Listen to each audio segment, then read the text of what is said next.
My name is Paula Weitzman. Weitzman is spelled Weitzman. Today is July 18th, 1997, and I'm in Montreal, Canada. I will be interviewing in English Erika Richler, née Schwartz. Richler is spelled Richler. Schwartz is spelled Schwartz.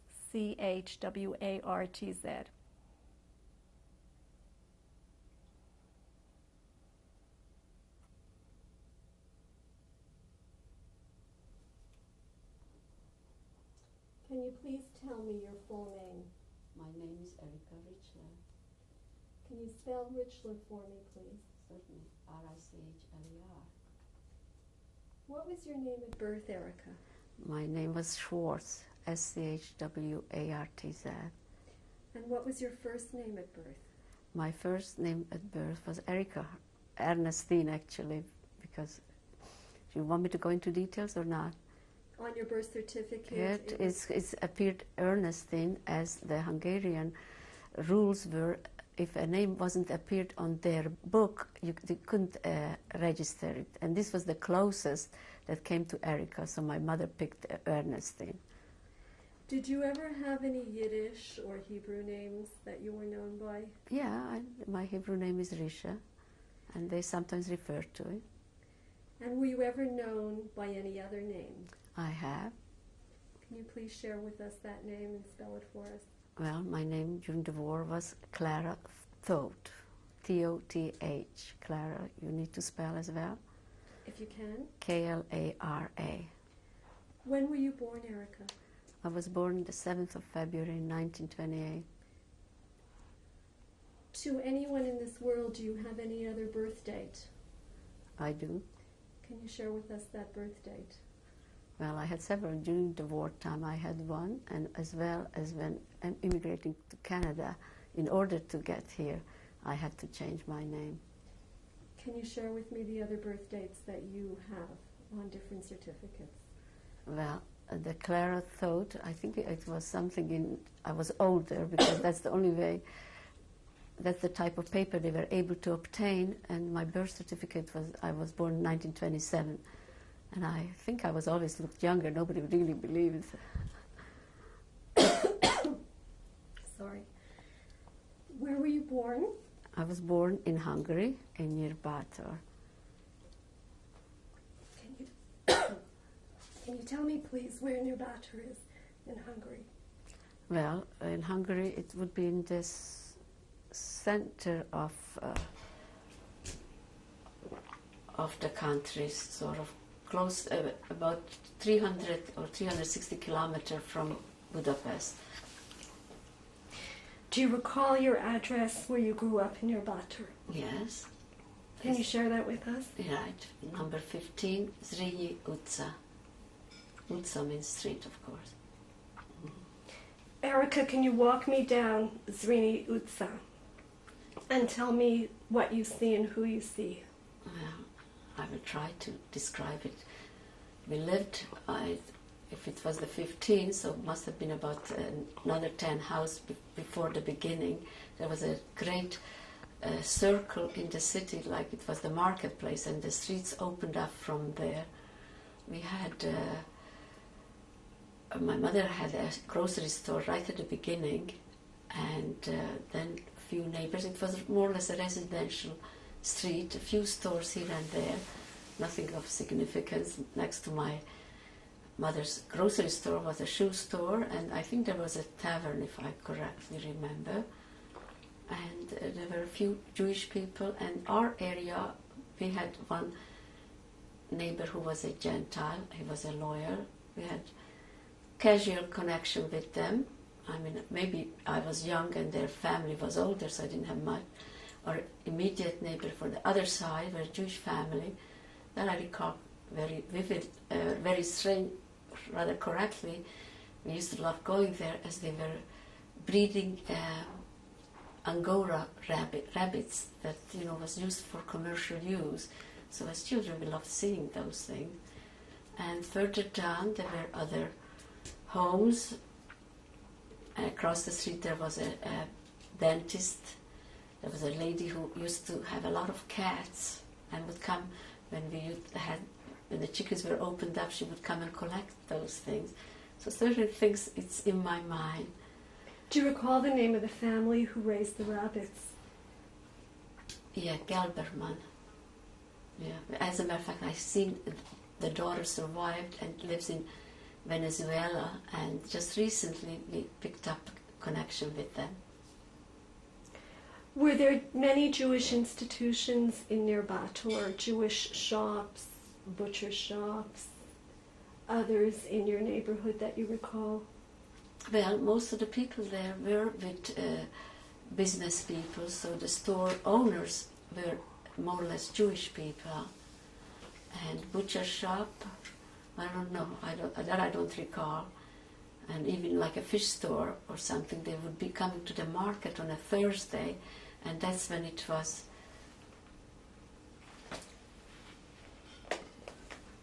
That's when the shopping was done for the weekend.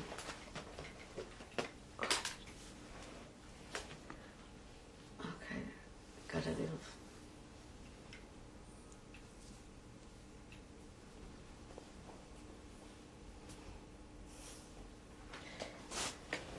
Disconnected. We had a bakery on the street. We had a few bakery stores.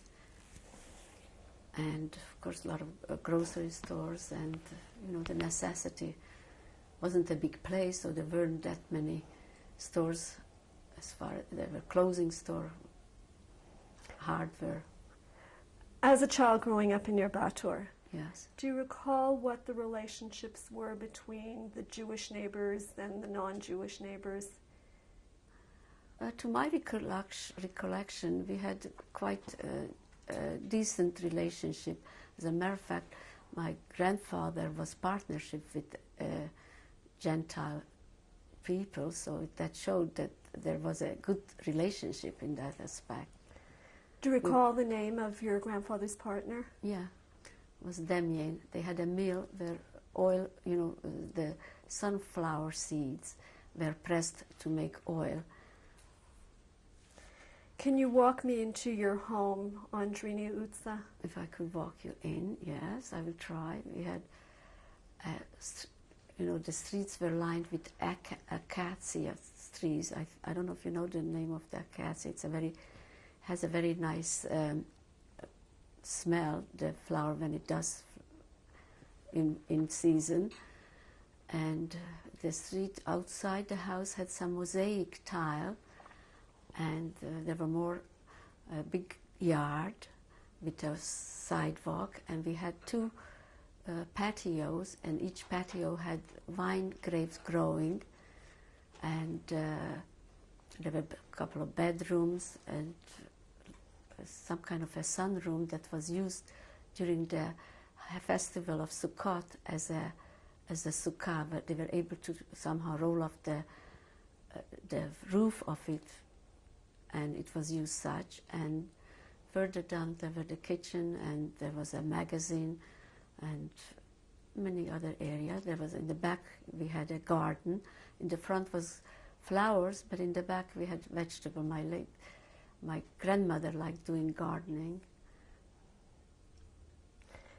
Can you take me to a typical Friday afternoon in the preparation of Shabbos in your home? Well, I have to tell you first that we lived with our grandparents. As my father died at a very young age, he was 27. I have no recollection of him. I was about 1 year old, and my mother was left a widow with four children. And I guess the grandparents felt, there was a need to help her out. So we lived with the grandparents, and my mother was the oldest child, came from a family of 11. So there were still probably a lot of single children in the house at the time when we moved in. And it was a busy household with the flavor of the cooking and the busyness of coming and going and the commotion of the preparation of the Shabbat and the anticipation. And that was the highlight in every Jewish home at those days. And I remember going to the bakery with, they made the challah at home. We sort of had to take it to the bakery to be baked because the home stove didn't have enough room for those things. And the tablespoons, that was my resort, my job, obligation to set the table on Shabbat. Can you tell me what was on your table for Shabbat? What would you have seen? What would I have seen? Well, beside the cutlery and plates and the candlesticks, and there are many of them because, as I mentioned, there were and it was a custom, I think, to light the candles after every child. So there must have been a number, and plus my mother's candles, so there was a good number of it. And plus the challah table and the wine glasses and so on. What else would there be? Sitting around the table, who would we have found? Who would I found? I recall my grandparents. And what were your grandparents' names? From my maternal side, my grandfather's name was Moshe Bailush, and grandmother was Chaya. And my grandfather was a tall gentleman, very impressive looking, and my grandmother was kind of shortish, so I guess that's where I come in there. And so was my mother, because some of my uncles and aunts were tall, and then some were shorter.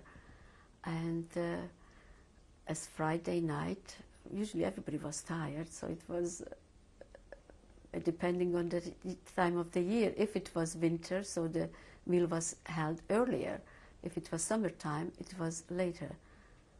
Who else, other than your grandparents, are sitting around a typical Arab Shabbat table? Well, I had my sister and I had two brothers, and also some single aunts and uncles who lived, of course, in their parents' house, and we were part of the family. Can we start with your brothers, if you can share their names with us? Yes. My older brother his name was Abraham. We called him Vrumi as a nickname. And my younger brother was Yaakov. And they were each about a year and a half apart. And then I came in, and then I was number 3, and my sister was number 4. And your sister's name? Elizabeth. Can you share with me your mother's name? My mother's name was Sarah. Her full name? Sarah Bailush Schwartz. Yeah. Do you recall your mother's birth date or the year she was born? I think February 17th in 1904. So. And where was your mother born? In Nirbatar. In Nirbatar. Do you know where her parents were born? I think my grandmother came from Czechoslovakia, but the grandfather was in a nearby place. It's called Kantor Jánosi. It's a smaller place near Bata.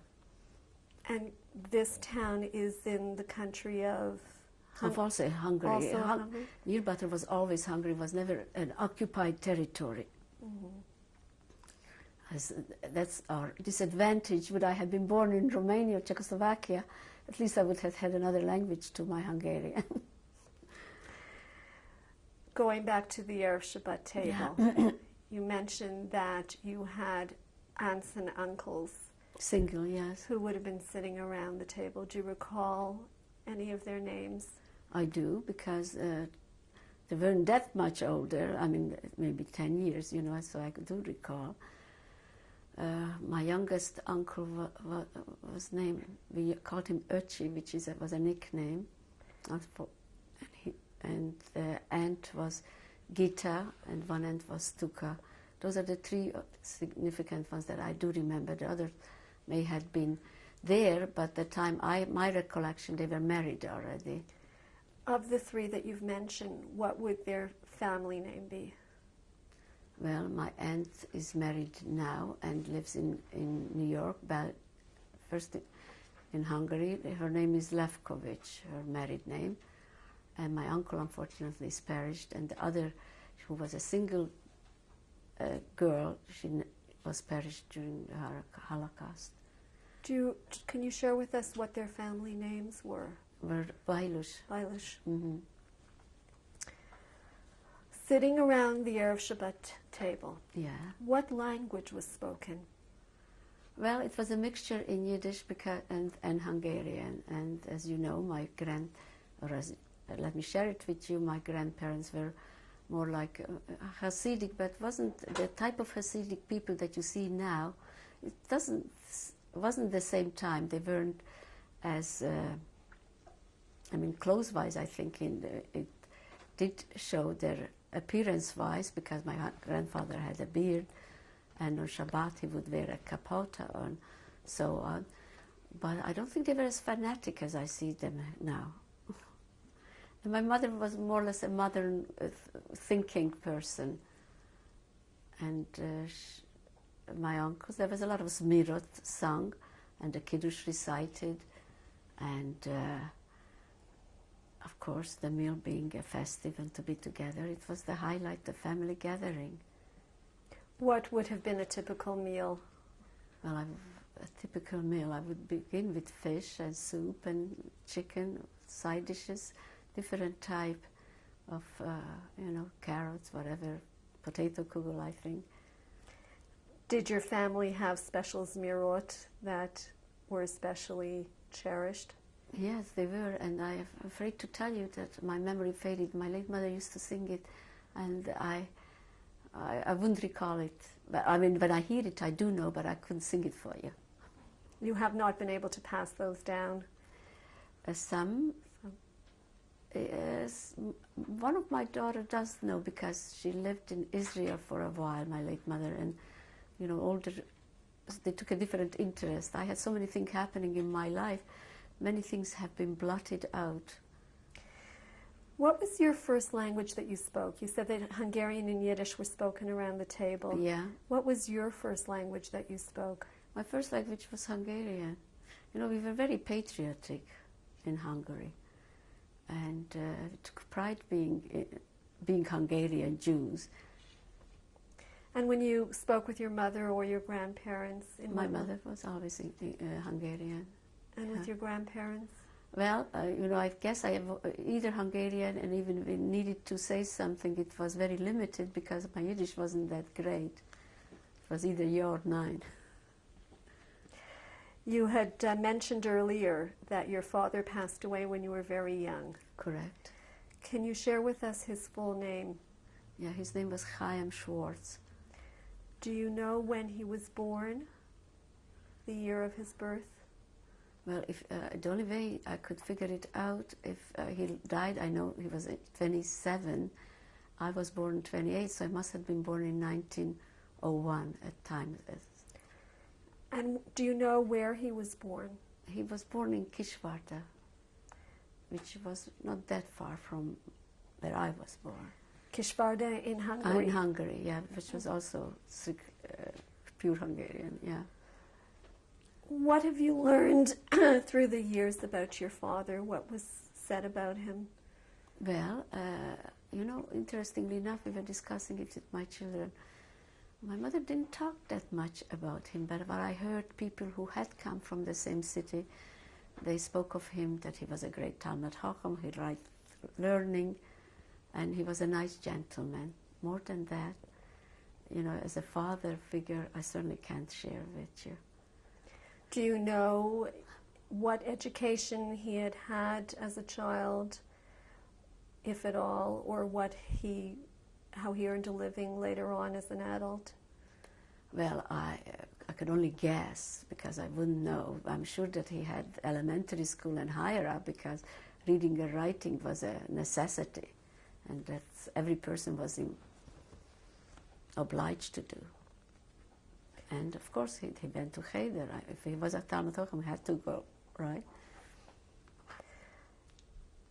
You shared with us something about your mother earlier. Right. Do you recall her birth date and the place of her birth? 1904 in February. How would most people have described the kind of mother or the kind of person your mother was? Oh, when it comes to talk about her, she was a special person, not because she was my mother, but she was a very logical person, very competent, and even in the family, when it needed anybody some aids or some ideas, she was the one who was consulted. She was courageous because she had an extremely turbulent life. To begin with, I don't know if I should go on or you want to ask questions later on. As you know, being a widow, then she had sort of, as she always said, she devoted her life towards her children. I'm sure there were times that a young person was, maybe people came forward to try to fix her up, but she was not interested. She did a lot of traveling because my grandfather, as the war area was coming closer and wasn't advisable for very Jewish persons who were so very obviously, outwardly Jewish to travel, so she did a lot of traveling for him. And so we were left in the care of the grandparents quite a bit, but she also wanted to try a life for herself, so decided in 1936, she took my older brother and they got some kind of, we had some relatives in Palestine at those days, got paper and decided to go to Israel, where she left the three of us behind. I recall, remember they bought us a big doll, a huge chocolate bar to buy us off, not to feel the gap as, you know, your mother is leaving. And as children, we didn't realize the significance being away from the length of time, what it means to travel. In 36, I was 8 years old. I couldn't comprehend really what it meant. And she went to Geneva. I remember talking about it. And there where she boarded a boat. And with my older brother, she thought, I don't even know how they had planned this for her going and how we were to follow it. But I guess there was a plan which I'm not aware of. Unfortunately, the English, when she reached Haifa, whoever had controlled the papers found out that, or at least whether it was an excuse or was it so, that it wasn't in order and they wouldn't let her disembark. So with the same boat, she had to turn back. I somehow remember that we were crying because it was a long trip and there was not communication the same way as it's now. But I remember a telegram coming saying that she's on her way back. So at least, you know, not hearing from her for such a long time, it was a relief to know that she's somewhere safe. So that itself was a very turmoil time. And from then on, my brother in school was always called the Yerushalayim Yingel, even though she didn't stop. They didn't stop in Israel itself, but it was a novelty to go even to that distance. So that must have been a very big disappointment to everyone. And should it have been worked out, you know, perhaps all of us would have been saved. You don't recall before her trip conversations in the kitchen or elsewhere in the home about the family going to Israel? Not really, because as I told you, it was 36, I must have been 8 years old, and I don't think I had, even if they talked about it, nothing would have registered. You had mentioned earlier that you had two brothers. Right. I'm wondering if you can share with us a little bit about Avram, how people would have viewed him. Yeah, he was a smart boy. Interestingly enough, you met my sister and I. I'm dark and she's fair. And my older brother was dark and the younger one was fair. So it was interesting. I resembled him and my sister resembled my younger brother. And he was always teasing us. Of course, as children, you know, I remember. I mean, he was a nuisance, I would call. But however, unfortunately, as tragedy struck again, he came down on right after Rosh Hashanah in 1942 with meningitis. And those days, there was no penicillin, there was no help. And it was a very big tragedy, and it was... We in Yerbato didn't have any hospital. They took him in Debrecen, which was the closest city that had a hospital. And my mother went in, and you know, we were older, and we were hoping that some kind of remedy will be found. And as I told you, my mother was traveling a lot, and he had and she had had connection. And I remember we had a telephone in their house, which was also a novelty of those days. And they called even to Sweden or something, maybe some penicillin or something were to be able to be obtained to help, but it was no available. And unfortunately, it was time of Sukkot, and we had a train that commuted from Debrecen to Nyírbátor without non-stop.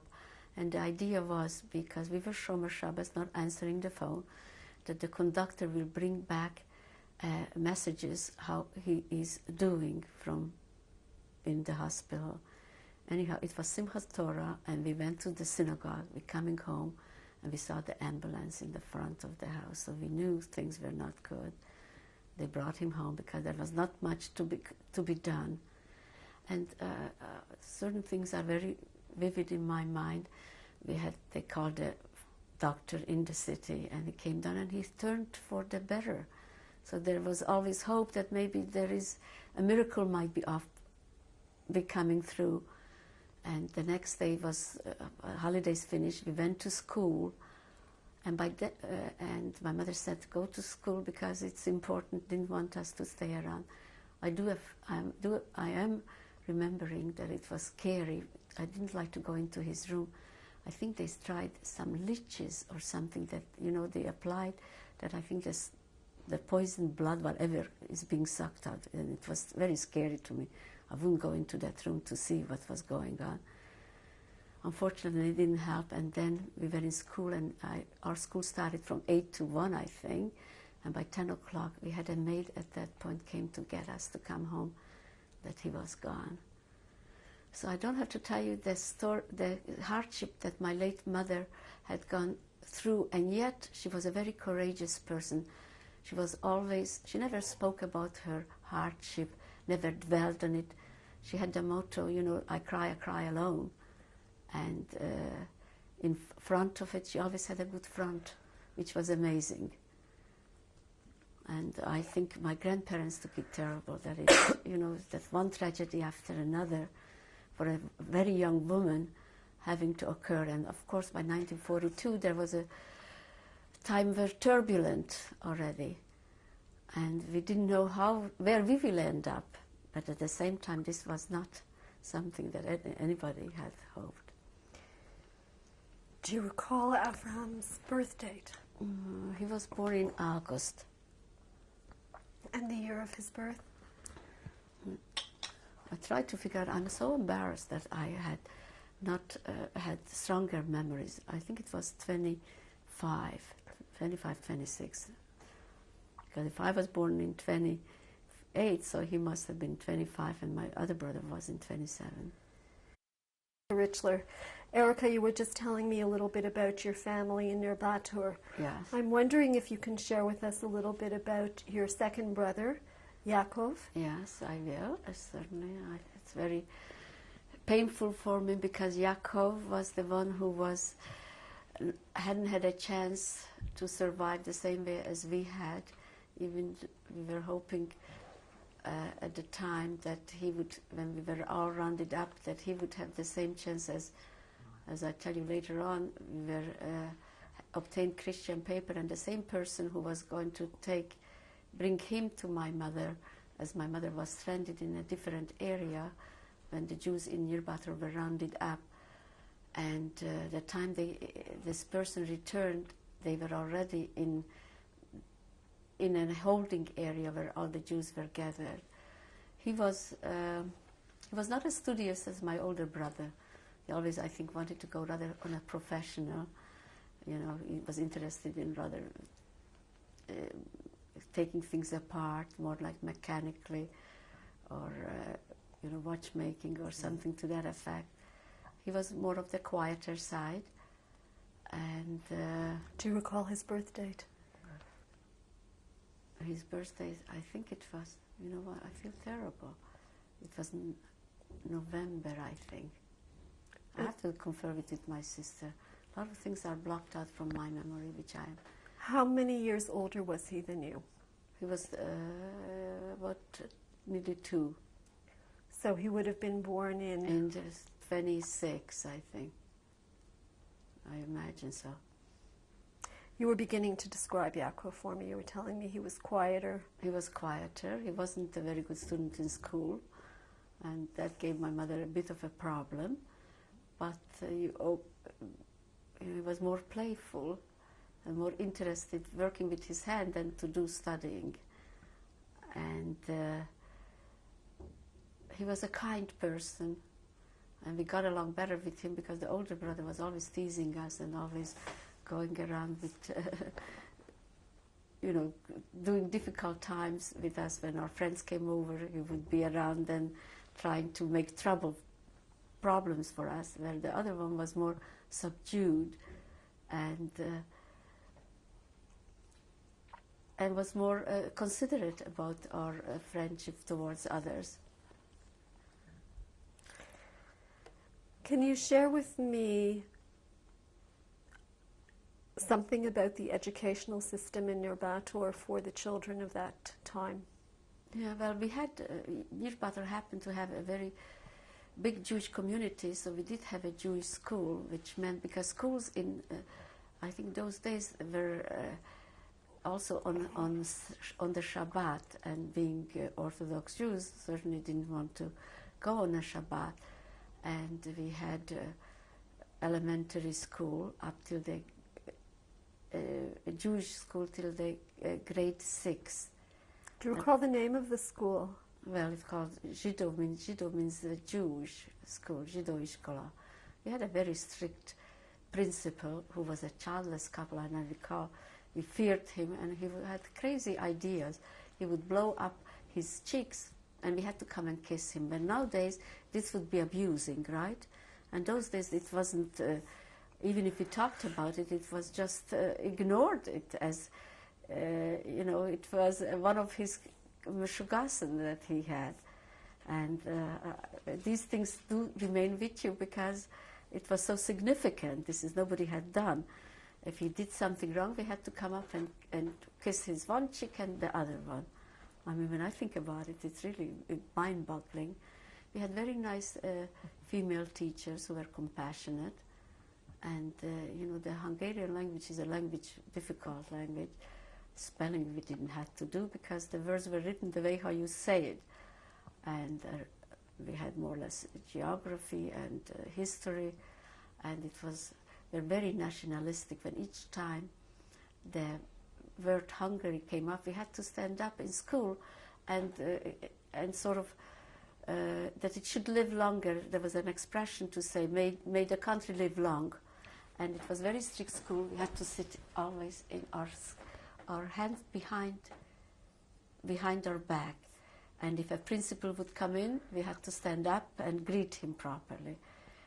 I mean, it was when I think of it, the difference now as my children go and what we had to go through, certainly can't compare. Was this a mixed school with boys and girls Yes. in the same class together? Mm-hmm. And the boys, when usually we had finished school, I think about 1 o'clock, we had recess between, where we used to take some recess food, of course. And we were home, I think, for lunch. But the boys went to a cheder after. Because even though it was a Jewish school, not much Jewish subjects were taught. Even for us, we had to go in the afternoon to learn to read, not to read Hebrew. Writing we were not taught. We had a private person who had taught us later on how to write. We learned Jewish history, but it was very elementary. It wasn't too much of it. Can you tell us approximately how many students would have attended your school? How many? Well, each grade would be, like our grade would be, I would say. Well, one side were the girls sitting, and one side the boys. So we had, I would say, about 30 each class. And how many classes would there have been? About 6. And that would have comprised the entire school? I would imagine so. So boys sat on one side of the class? Yeah. And girls? We had benches, and it was a separate in the center lane, like it was a center lane, like a theater way set up. And we had the blackboard, we had all kind of you know, the teachers, we had different teachers. I don't recall. We had different teachers for every grade, not necessarily for every subject.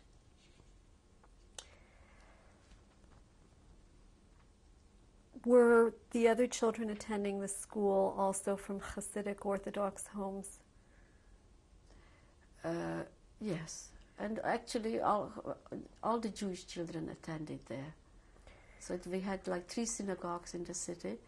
What was at that time it's called a neolog, and then Orthodox, 2 Orthodox synagogues, and the neolog. But we were friends with them all. It wasn't class system that one goes. We had, as a matter of fact, we had friends that who were absolutely not Shomer Shabbat. Do you have any idea if other students that you attended school with survived like yourself?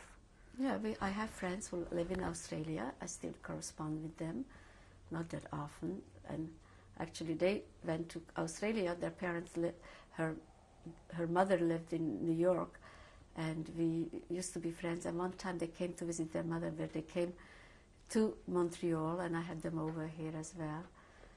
And there is not too many that survive, but I have a few people who I'm in contact with. So, to the best of your knowledge, the majority of the children did not survive. Yeah, it was very sad. Because as the war broke out, I remember a friend, you know, we had relatives in Budapest and other areas, and my mother used to go and every summer in different ends places to be on the summertime. So we had been around, to different areas, and the summer resort area at one time, I recall, was in the Tatras, which was the mountains in Hungary, which was a very, we had to stay in a hotel in order to be there. And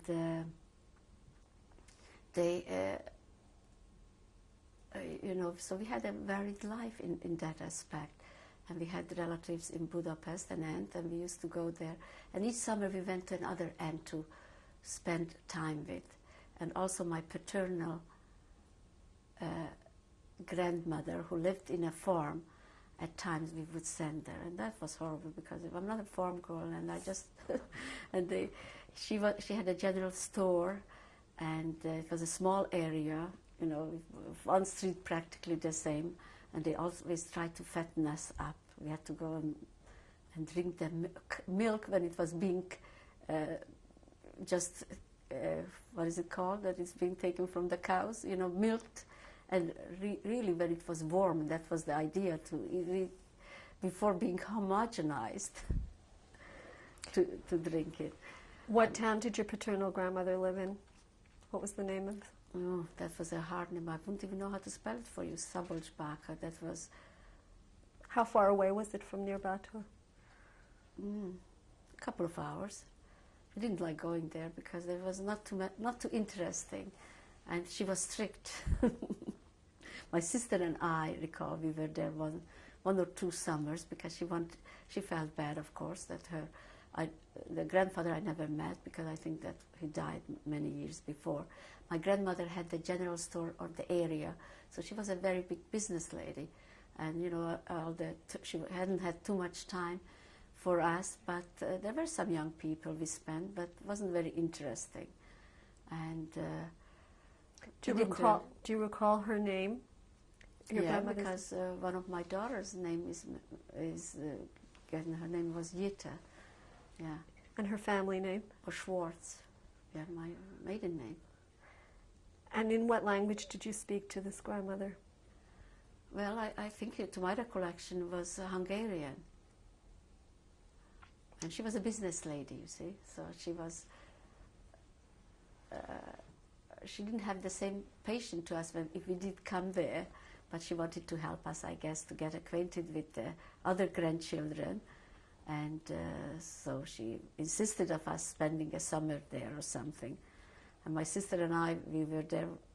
Wasn't the happiest time, let me put it that way. Going back to near Bátor. Yeah.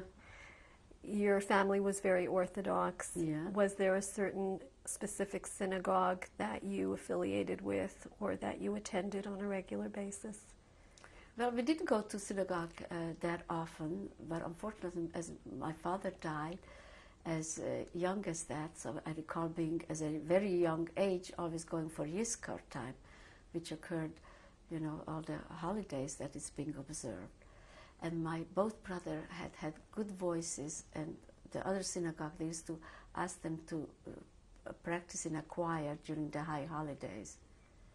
So they were participating in another synagogue, not necessarily the one where my grandfather went, because he was more Orthodox. My mother was a very modern Orthodox, you know, thinker.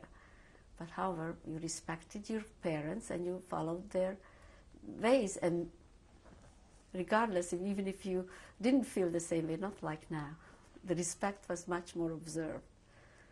Can you walk us into the synagogue where your grandfather prayed?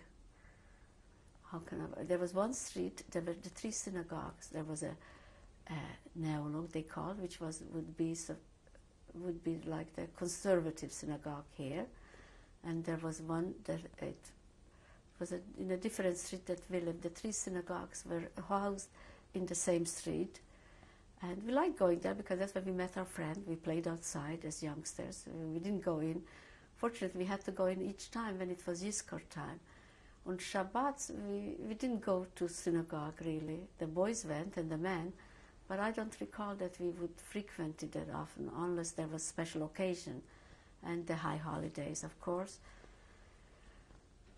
Do you have any memories of the interior of the synagogue at all? Well, the one that we went, that my grandparents had prayed, the ladies' section was downstairs, and there was a big separation for the gentlemen, and they had like a half wall that you looked through when it came to Simchat Torah. You wanted to see how the dancing was going on, and you wanted to sort of motion to someone, so you had a chance to really to wave to them or to motion to them.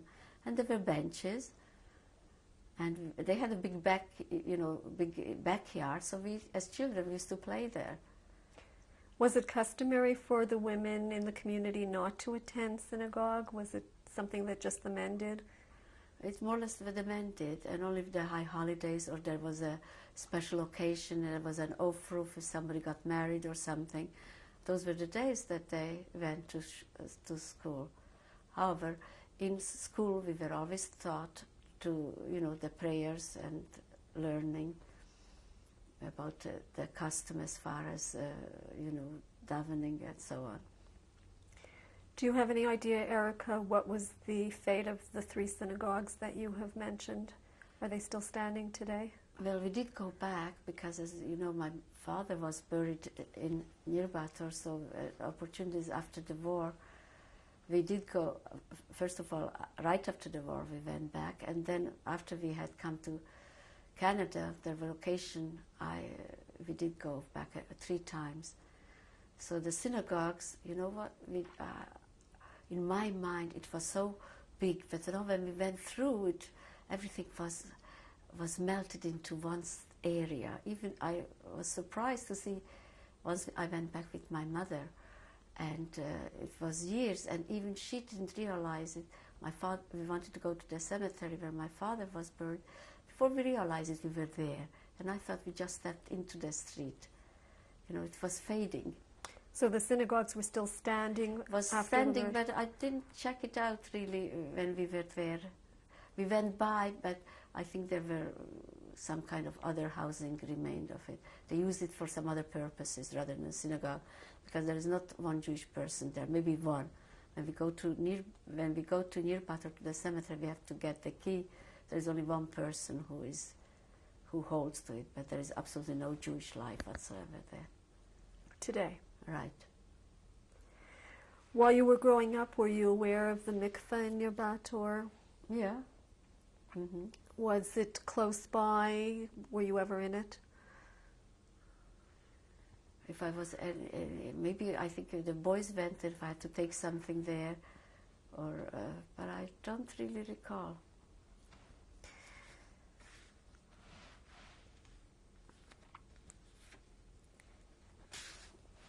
Can you take us to a very special celebration in your family, near Batur, the holiday of Pesach, and how your family celebrated it? Well, it was always very exciting for us children because some of the aunts came back and they had younger children, so the family was extended, and the smell and the flavor of the holiday was all in the air, the excitement that brings. And of course it always goes with new clothes and with new things in the house, which had meant much more significant. And you know, in Europe, at least where I was born, we didn't have clothes you don't buy on the street. It was always made to order. So we always had, you know, special clothes for each holiday that came up. That's where the type, as the season changed with it. So those were it was timed so that the clothes were also fitted in with the season, that it lasted. Even aprons were made to order. I remember in school we didn't have uniform, but we had to have sort of a kind of an apron with initials on it, and it was made of special fabrics that everybody wore. So, and holiday, as for Pesach, you asked me. Well, that was a very fervent cleaning before. I remember the books were all taken outside, and there were many Sfarim, which is the Hebrew books. My grandfather was a studious gentleman and who learned a lot, and the books were always outside, I remember, and opened up so that in case there is any chometz, which is any bread comes in, should be able to sort of disintegrate. And there was fervent cleaning and the excitement of the holiday, always new clothes, new things, and of course changing the dishes, which means, excuse me, also bringing in new excitement with it. And we always had guests for the holidays, and of course the anticipation of the afikoman, that you steal and you get a present, that was also significant in the child's minds. And the different dishes and the different changing, and of course it was a lot of work. And my grandmother was a very pious lady. She was very kind, and she used to tell us stories from her hometown, but you know, it faded, and I feel very sad about it that I don't remember, because she had such, you know, in my mind she had very interesting stories, and as she was growing up. And my mother was doing a lot of traveling, so she wasn't home all that much, so she didn't replace my mother, but she certainly was very kind and very compassionate. Growing up without father, it wasn't a very, you know, it was an unusual situation. We had many friends, and the friends were also, you know, they always, how should I, open house for any of the friends that we went to. In 1938, Yeah. how old were you then, Erika? 1938, I was 10 years old. How would you define yourself in 1938? Who were you then? Who was I? Oh my, I had friends. And I was a studious person. I think I was neat. And, you know, as youngsters, we always used to change, you know, always had secrets from one another, and would send letters for one another in school, even though we had to sit tied back in school. But there were times that we had also fooled around, right? I had some few friends that I was friends with. We had mutual friends, my sister and I. There is only 14 months difference. We had friends who were mutual as well. We had friends who had relatives in America, and I remember there was the highlight when they used to get parcels, and you know, they would send clothes, and we would dress up and we play, pretend that we were also from America. We used to get into school plays, and we borrowed clothes from them because this was so much more exciting, the shiny fabrics and the certain different ready-made clothes which we were not used to, because we had our clothes always made to order. We had to pick a style and always going to dressmaker and standing straight. I mean, it was a hurdle too. It wasn't always pleasure, even though it wasn't perhaps nicer and more characteristic as far as individual, you know, style to it. but was a pain in the neck standing straight at the dressmaker and work on us. You know, I was an impatient child. Going back to 1938 at the age of 10, what would you say would have been the most important part of your identity at that point? Would you have described yourself first as a Jew, an Orthodox Jew, an Hungarian person? Where was your loyalty to? Well, you know, we were going to school, even though it was a Jewish school. We were so much indoctrined the Hungarian. For instance, I remember March 15 was a special holiday. Each time with the name March 15, we had to stand up and greet it, and we had to, March 15, we all gathered, the whole school, and we went to the center of the city where was a big celebration. That was what was it? It was a special significant day for the Hungarian calendar, 15th of March. I mean, I used to like history, but don't ask me. I mean, I had difficulties learning poetry. It was very important us to learn poetry, and you know, it was difficult. As a child's memory, I remember walking up and down the yard and to get it into my head, because it wasn't easy words, it was rather classical. And the Hungarians had a lot of poets in their lifetime, and we had to memorize those in school. That was part of our curriculum. So did you feel a great sense of pride in being Hungarian? I didn't know if it was a pride or what, but I certainly I had to go with it. I don't think I classified it as such. At the age of 10, I don't think you realize it. When it came the March 15, we each had to wear the Hungarian flag is green, red, white, green, and they made like an emblem of it. We had to stick it on our clothes and wear it. Any significant holiday that Hungary had celebrated. I think we were very patriotic in a way, because interesting that this is something new to you, is it? Well, it's the first time I'm hearing you say that. Yeah. Yeah. So we were kind of patriotic, and when the certain history was mentioned in school, we had to stand up and sort of, what was it? We had to, in unison, say something to the effect that long live the Hungarian government. I mean, it was a very patriotic country, and they grilled it into us, right? So even if I didn't feel that way, I think automatically we had to, whether it was a Jewish school or not. And would you say that that was the feeling in your family as well, at home? I don't know if we talked about it that much. I mean, we had a very orthodox, traditional home as far as that. The Friday preparation for the Shabbat was a very big significant, and each holiday, as I told you, Passover, and then my mother came from a family for 11, so that all the siblings were married. Not all siblings were married, but they lived different towns, and each time another family would come home to their grandparents. So it was exciting for us to get reacquainted with the other part of the aunts, and if they were youngsters. We were the oldest because my mother was the oldest, right? And she did a lot of traveling, as I told you, for my grandfather. And each time she would come home, she would bring us gifts because, compensate for her being away. Where was your mother traveling? In which countries? In Hungary itself. In Hungary? Yeah. My grandfather was in the business and from the sunflower seeds they made oil. And he was a partner with a Gentile gentleman. And they had a mill.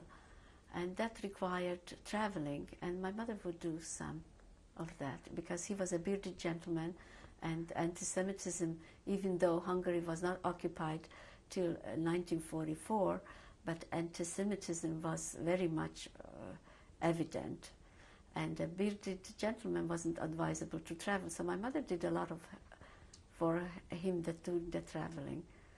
When you say that anti-Semitism was evident already in 1938, what do you mean?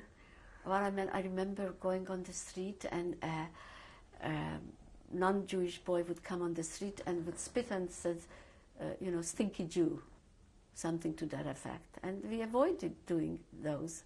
You know, when I knew about, I'm sure that he must have heard it in the house. He didn't grow up, he grew up with it, he didn't pick it up. So there were a lot of feeling as such. And this happened frequently? Not that frequently, but when it did happen, it was hurtful. And you try to avoid it. I remember going on the other side of the street when I happened to see this guy coming. You know, it was a 2-lane street.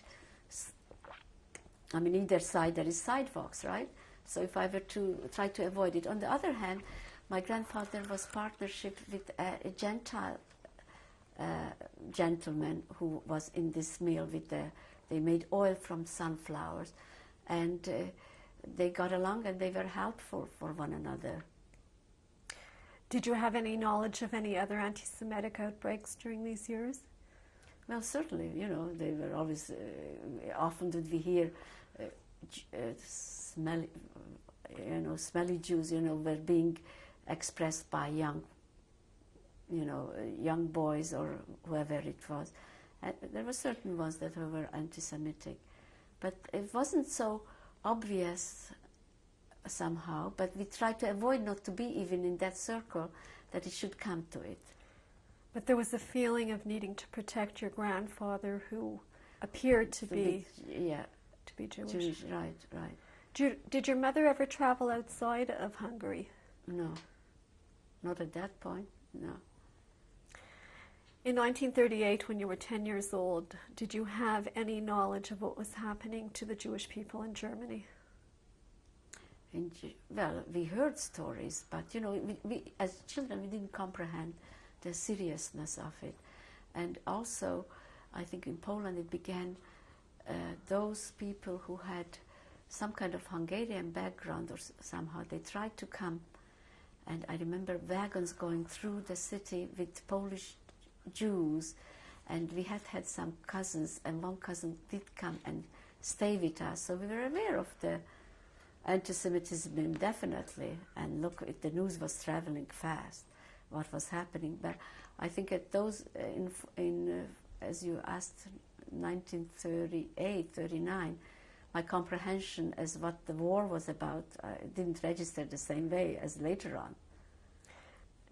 And you never sensed, as a young child, that there was a sense of nervousness in the home or a fear? Yeah. First of all, the uncles, they had to go into, they didn't take them to the army, but there was a forced labor camp. So Erika, we're going to take a break. Interview with Erika Richler. Erika, you were just beginning to tell us how in 1938 there were things happening to your uncles and some of the other men in the Jewish community. Can you continue with that? Well, they were drafted into the compulsory camps, not camps, but soldiers. They were doing manual work. And, you know, some of the families were interrupted of the normal living, and I remember the grandparents were terribly upset, and each news was a welcome sign when we knew where they were. And anti-Semitism was raping. You know, very often you walk on the street and bypass a Gentile person would just out of nowhere would tell you that stinky Jew. So we experienced like anti-Semitism even in a small town as such. Were these incidences changing in terms of increasing, or had they always been there? Well, I only recall as for later years that it was going on from 48, you know, when they felt very sure of themselves, and you never knew who was sympathetic and who was not. And yet my grandfather was in business with a Gentile person, so they were all different type. And I guess the ones who were in rather meager circumstances, those were the ones who immediately would catch up with the tide of things, because they always thought they would benefit by if the Jews were harassed. Were there other things happening in Hungary in the years 1938 and 39 that were making life different for the Jewish population? Well, as to my recollection, I don't think so.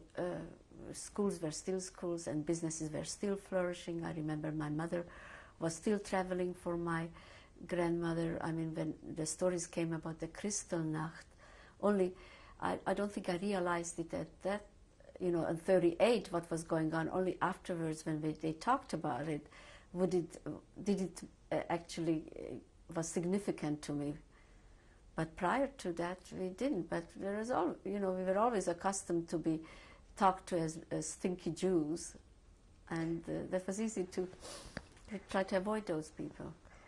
People were able to continue in their businesses and to earn livings, right, and traveling and so on. Between 1938 and 44, yes, how would you describe your life in those years, and were there changes that began to occur in terms of what you could or could not do? I personally didn't feel really that we were, as a matter of fact, every summer we would go away and we went to summer resorts, and there was, we certainly didn't feel the impact of the war going on as much as the other countries had. I mean, we had other sad stories, like as I told you, in 1942, my brother, the older brother, who went to Israel, had contracted this meningitis, and you know, that was sad. That was, you know, a very big, a very strenuous and a very difficult time for us to accept it. And especially my mother, who had gone through so much, losing her husband, remaining with 4 children, and then losing another person. Maybe I didn't feel even the impact, but I know people who came by had expressed their sorrow to her and felt so compassionate because of her hardship. And yet she was a very courageous woman. I mean, she would travel for my grandfather all along because business-wise that bearded gentleman couldn't do it, and she was the one who did it. Did you have any awareness of what was the fate of some of the refugees that you saw streaming into Hungary, pulling their wagons? What happened to them? Were they able to establish themselves in Hungary? I think they just went by because, you know, even though they had, to my recollection, some of them who were able to skip off, but not, you know, I don't know if they were followed or what, they were making count of it, but I do know that there was some cousins who lived in Czechoslovakia, and one young boy had remained with us. So if they were able to escape without being noticed, they tried to stay behind. So your family gave refuge? Refuge to some, yeah, because, you know, you didn't know which way the war was going, whether they will have peace there, but however, it was still better there than than Poland or Russia. As a young adolescent in school or with your family, did you have any awareness in the 40s of what was happening to the Jews in the other countries? Yeah, because one of my best friends, actually, her background, originally they were from Poland, I think, and then they settled, whether it was via intermarriage or not. But I remember her, they were afraid of being deported because their originality wasn't Hungarian, but rather how they rounded up, because, you know, everybody was registered and so on. So they knew their backgrounds, and, you know, they were very systematical when it came to looking for culprits, rather than to make difficulties for Jews. And if you had not a pure Hungarian, you know, didn't belong there. And I remember her, she never stepped out of Hungary, and she was so jealous of us because we were able to travel, going here and there. We went to one place, one of my aunts, in the summertime, where we learned how to swim, and we went to a holiday area where we had, you know, easy time and fun time rather than hardship. And there were many of them did not step out of my hometown, just remained there. So in one way, we were in a way privileged. So this friend of yours lived in fear of being deported because she was not a pure Hungarian origin, yeah. And were there others who were not Hungarian that you had knowledge of that were being deported? Well, only her specifically because she was a classmate of mine, and her background was something Polish and so on. So they were one part of the family, I guess, and through marriage, they settled in our hometown. In school, what did people say about the war while you were attending school? Well, as youngsters, I don't think we had paid that much attention what was going on, and we personally didn't feel the effect. We weren't in a war zone, so we weren't shortchanged in food or freedom or so. And at home with your mother or your grandparents, was the war ever discussed? I'm sure it was, but I think they must have been protective to us. Even if we heard, I don't think the impact penetrated in my mind as a youngster as it certainly would now, right? Were your uncles able to return from their forced labor draft? Some were and some not. Yeah.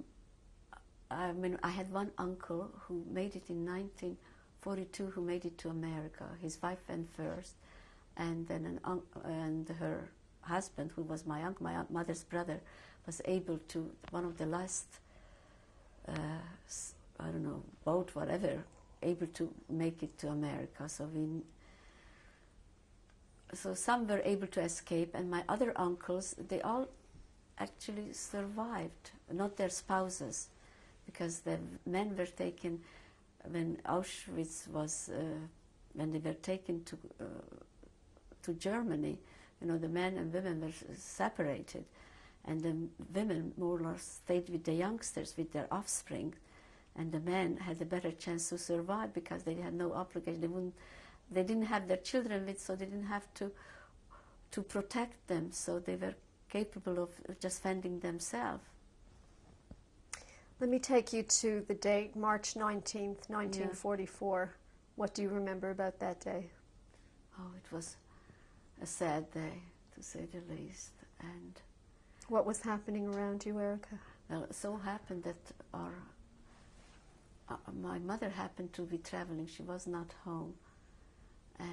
No, maybe she was home because it was later, but the things were things were rapidly happening from one day to another. First day we had to wear a gold star. We had to sew on our clothes to be distinguished. The next day we couldn't go out on the street. The timing was only from the afternoon on. Of course, school had stopped altogether, and businesses were confiscated. As you know, the war officially finished in 45, and this was in 44, March 19th. Time was very close, so they had to work very rapidly, and we weren't able to go out on the streets, and people were panicky. And I remember being in the garden, and my grandfather was looking at a tree in Europe. I mean, in Hungary, March already the trees were budding, and there was a special prayer that you say when the trees are budding, and tears in his eyes, was saying the brocha, saying to himself, who knows who will be reaping the fruit of this tree, who is going to benefit by it, who is going to be around. And somehow or other I remembered that tears in his eyes. Your grandfather was a little bit prophetic. Yeah. Well, listen, you saw you hear, and you certainly heard it over the radio. I mean, everybody knew what was going on and didn't think that we would escape. What did you hear on the radio? Well, about the Germans coming in, coming closer and closer. And of course stories, because as I told you, that there were refugees who were going through our town, and naturally the stories came by. And somehow, it wasn't spying, but some people managed, and there was underground, they called it the Bricha or somehow, and they tried to bring news from others. Everybody tried to reach, because many of them had relatives in Czechoslovakia or even in Poland, so they were, people managed to bring news from one another, because I don't think the mail system worked already. And do you recall any specific news that you yourself heard or learned? Right now it skips me, but I remember things were tough, and I remember came Purim. It was March 15th that the German came in to Germany, and I remember they were in one of the rooms, and they were crying and dancing, and who knows who will reach the next year. And of course, as a child, you know, you didn't comprehend the seriousness of the situation. However, you knew things were not good, and the Germans were nearby, and things were happening very rapidly because they knew that they were losing already. And as you know, March 44 was towards the end of the war, so whatever. But they rounded up very quickly the Jews from my hometown, and they gathered them to a gathering point where from they were taken to Germany from wagon, and it was working very fast. Did you actually see any roundups? I didn't, because prior to that my mother was stranded in Romania, sort of, and my grandparents didn't want to take the responsibility for us being with them, and I guess they knew more than we, so they wanted to make sure that we'd be reunited with our mother. So they had acquaintances, and one of the girls had obtained some. I think the girl was working on one of the dressmakers. You know, she was an actress working for her, and she was able to get her sister's paper or whoever it is. And for money, you were able to get a birth certificate. And my sister is blonde, so they decided to take her first to meet my mother. Had to travel at night. I remember they put a kerchief on our head, disguise us as much as possible. And seeing that we couldn't get out of the house because after 2 o'clock you couldn't leave your house, I was taken to this dressmaker house earlier, and the husband didn't realize because that what the wife was doing, and I had to go into the cellar. Oh, that was one of my most distinctive memories. And I had to stay there overnight because the train was going very early in the morning. And first my sister, because she is blonde, so they decided to have her transport to my sister. And the same girl came back with the train, and the following few days, I don't know if the next day or whatever, she arranged for me to go. And I had to stay in the cellar of this dressmaker house. Do you recall your dressmaker's name? Yeah, May Saros. I remember her, because we used to go there often, because she did also, and she had one of her what is it called, the worker who worked for her, and they paid her up, and she was willing to take us to meet us. Our mother was was one time Romania, one time Hungary. In Nagyvárad, she was stranded there, and so she took us on a train. But I recall that the cellar wasn't like here, a basement. It was very primitive. They kept their wine, they kept up potatoes, whatever they used as a cold storage. And mice was running around. I was petrified. And I heard from upstairs, the husband wanted to come down and to get some wine. And he didn't know that she was hiding, because they were paid up. Of course, they were paid for this. So they were willing to risk it, because the train was leaving very early in the morning, and I had to stay at her house. Besides that, couldn't go on the street because you had to wear a star, and you weren't allowed after 2 o'clock or so on. I remember the petrifying. I was moved myself in a corner, very significant, wherever I could, and I think the mice was running around. I remember I was petrified with that evening. How I survived, I guess I didn't realize the seriousness of the situation. That's the only thing I can tell you. But I feared me a great deal. And in the morning we went to the train, and Erika, do you recall when this happened? Yeah. Do you recall approximately the month that you spent that night in the cellar? Well, it was after Pesach, because Pesach we were still home, so it must have been April, it was the end of April, because the Germans were working very quick because they knew that time was running out. So very quickly did the whole liquidation of the Jews in Hungary, that they had very little time, so to say. So it must have been in the end of April or so. And you had mentioned that you had received some kind of new papers that allowed you to do this traveling. Right. Can you share with us a little bit more about that? Well, I don't know, but my grandparents had also, as I told you, their partners were not, in business associates, were not Jewish. So they had connection. And I am not sure if was it through the dressmaker who gave us the paper, or through this, the business partner of my grandfather was able to obtain somebody's birth certificate, because you could not travel already as a Jew. And they took... What would have happened had you traveled as a Jew? Probably, each time they came collecting papers. The police would any time stop anyone who looked suspicious and ask for identification. Now, if I didn't have, they would question you, and there were many people who had false paper, and they questioned certain things. They realized it wasn't their original paper. They were immediately put into the wagons where they were taken to Auschwitz. And I even have a letter where and unfortunately, the same person who took my sister first then came back and took me for my... Do you recall that person's name? I don't really. Maybe my sister was... How did you know her? From the dressmaker. She was like an apprentice. She was an apprentice? Yeah, to her. And, for money, everybody was willing to do something.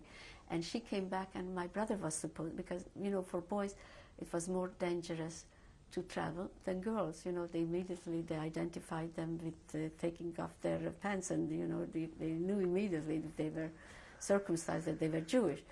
So when she came back, and the idea was that to bring my brother, by that time they were rounded up in the holding area where they'd be taken to the wagon to the concentration camp. However, the holding area, we had a letter. I don't know how my sister had. Somehow it was in our possession, I guess amongst my late mother's possession, a letter where he's begging to send us some food or some shoe, because you couldn't take anything. When they were rounded up, they could only take whatever they had it on their back. And who wrote this letter? My grandfather. It was your grandfather? But I only have a torn piece of it. Can I take you back to the morning that the dressmaker's apprentice took you to the train? Whose identity from that moment on did you assume? Well, I assumed it was somebody, as I told you, for money you can get it. It was a Tote Clara. So I had to rehearse very clearly if I ever asked to be, because there were continuous police traveling in streets, and if anybody who was suspicious asked for identification. So I had to memorize it really clearly, that if I'm being asked who my parents were, what my name was, and where I was born, that I know it fluently without hesitation, because if you knew that you were stopping, that there was something not correct, right? So I assumed this name, Clara Tote. It was an original paper, and I guess my grandparents, via to the business person whom he was business with, was able to obtain it. And money, I guess, helped it. And I remember being, put a kerchief on me and tried to disguise, even going on the train, that shouldn't be too obvious. When you feel not guilty, but you know that you are not doing something right, you even move yourself in a very inconspicuous position that nobody should pay attention to you. However, it was difficult, but I guess I managed. And my mother was the happiest when she saw us. While you were on the train, what did you see from the window? Who else was traveling? I think, well, I really don't have much recollection, because it was early in the morning, which was 4 o'clock in the morning, it was still dark. And I don't think I made much movement, not to be too conspicuous. Were there any uniformed people on the train? Oh yes, a lot of soldiers. Yeah, it was frightful. Soldiers who were Hungarian, soldiers who were German. Germans I don't recall, but they called themselves the Nyilas, that they were helping the Germans, and they were very eager to help many of the Hungarian soldiers. They were just waiting for the opportunity, because anti-Semitism was in the air. I mean, they heard what was going on, so they looked for the opportunity to exercise their rights, to harass the Jews. Can you remember anything about their uniform, the color of their uniform, anything else that might have been distinctive? Well, it was green, I think, yeah. And then later on they had the black.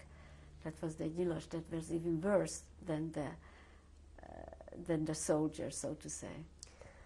Up until that moment, had you ever seen a German soldier? No. Not in your Bator? No. You traveled on the train to meet your mother, and she was waiting for you. She was stranded by one of her business trips, and I think my grandparents had written to her, don't come back if it's possible, because Romania wasn't as explosive, I don't think, as Hungary. And they thought, first of all, they didn't want to take the responsibility to look after her children, so they thought it would be best if we were to be together. Once you reached your mother in the town of Nagyvárad, yeah. Nagyvárad. Yeah, that's the place, yeah. What did you do next? She stayed with some relatives, but everybody was fearful, so we didn't stay there long. So we decided to, I guess my mother arranged it, and she also, I don't know if she got her paper from Hungary. She was not our mother on paper, and my sister wasn't, because we couldn't get a family that would be matching our dates or so on. So each of us had different paper, and yet my sister and I, we always wore the same dress. We were dressed alike because the difference was very minimum. And my mother, I guess she took pride about dressing us nicely, and we always had the same clothes, uniformed. And when she took us, when we went in Nagyvárad, where we met her, we decided to go up to Budapest, because it was a bigger city. You get much more, got lost in the population, and that was the identity. If you wanted to live as Gentiles, not where perhaps they knew every person, you had a much better chance to be not recognized by anyone, or even to get lost in the turmoil. Anyhow, we went up, and through some kind of acquaintances of her, she was able to obtain an apartment which was in the outskirts in Budapest, which wasn't in the Jewish area, and we had a very nice apartment with 1 bedroom and a kitchen, and these were owned by Jews first. And one reason, somehow or other, I don't know why they had to leave the apartment. And we moved in as Gentiles, and my mother, and it wasn't just you moved in, not like here. There was a superintendent who had to have all the registration. They had to sign in who moved in, and after he had all the information, he had to go to the city hall to register it, because it was a very legal way of doing it. And if the apartment house, when we moved in, 10 o'clock, it was already locked by the superintendent. So you couldn't stay out long, so everybody knew about their coming and going. And naturally, we had no reason to be out at that hour. But the superintendent, whether he knew or he was sympathetic towards us, because it was very unlikely that he would see a woman with 2 children. I'm sure we had similarities. I mean, there was recognized that it's one family, and we each had different names. I mean, kind of suspicious, no? But he was very, very kind, and I guess my mother befriended him, and he looked aside. And in the apartment building itself, there were some families where the homes that we occupied belonged to Jewish people. And what reason they went up, I don't know. But the rest was Gentiles, and some were very sympathetic to us. You know, it was not an unusual situation for people to escape from the small cities to come up to bigger areas to get maybe the war as was so rampant, maybe they thought it would be safer. Do you recall the address of this apartment and the name of the neighborhood? Yeah. Erika 67. Yeah, it was significant, and my children going back, when we went back to Hungary, they wanted to see it. And the neighborhood that... The neighborhood was, you know, Budapest was divided just like, I guess, every city. Had at the center of the city was like here, like Sherbrooke Street, and then you had the outskirts, and we lived in the outskirts where it was, across the street was some kind of...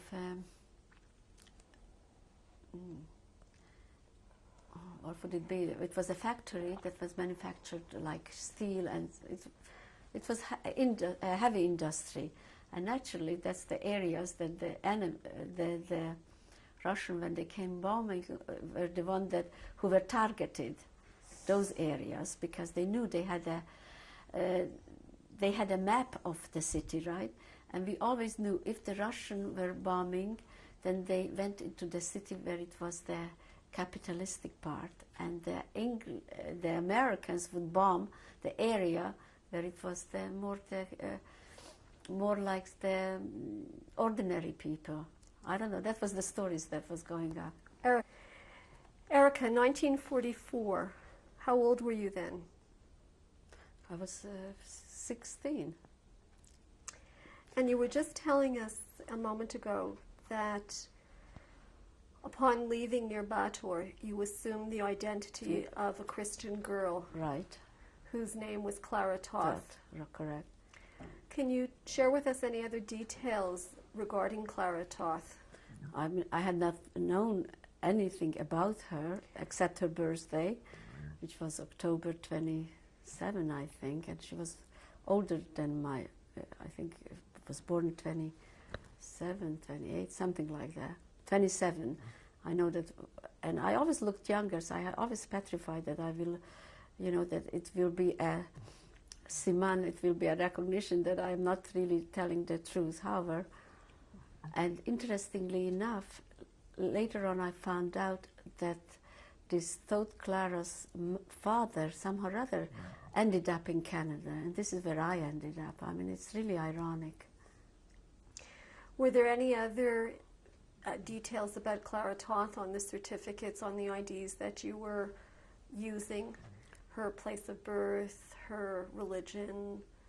Nothing of significant. I mean, I had to make sure that I knew, because we had to carry identification card wherever we went. So should they be ever approached to show identification, I had to be very sure and very how I presented that it was me, and not hesitating about my birthdays or, you know, the name of the parents. So I had to really be careful how I studied it. So on the ID, it was written Clara Toth. Toth, yeah, and you know, I think the religion was always marked, so it said Christian, right? And the name of Clara Toth's parents? You know what? I don't remember, because I think I erased that part of my life totally. So I mean, I can make you up names, but it wouldn't make any difference. You were 16 years old, right? And you were a young Hasidic adolescent. Mm-hmm. How did you become an adolescent Christian girl? Well, it was very difficult. I want you to know, I remember when we moved into this apartment that my mother obtained, and it came to a Friday and open up a light. You know, I thought, God knows that the sky is going to fall in. However, nothing happened, and then from then on, it wasn't any difficulties to act like one. And we had our own apartment, so we could keep kasher as much as possible.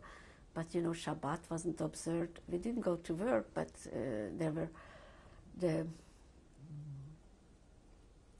house that we lived in, the janitor or the superintendent had a son, a young son, and you know, they always try to pick up girls. And we had to be very careful. He was sort of after us and wasn't to our liking. He certainly wasn't interested to create relationship at that point with anyone, especially someone you don't like and also Christian.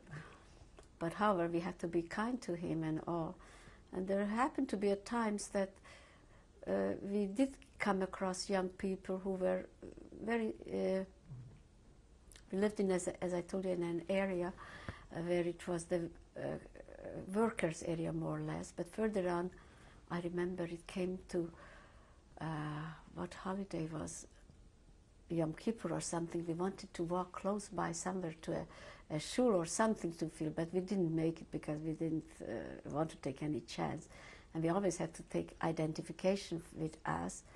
And there were, as you were walking, and we tried not to use too much streetcar or anything on Shabbat. But however, you know, we were told by our grandfather, whatever you have to do, you eat treif, it's necessary, you do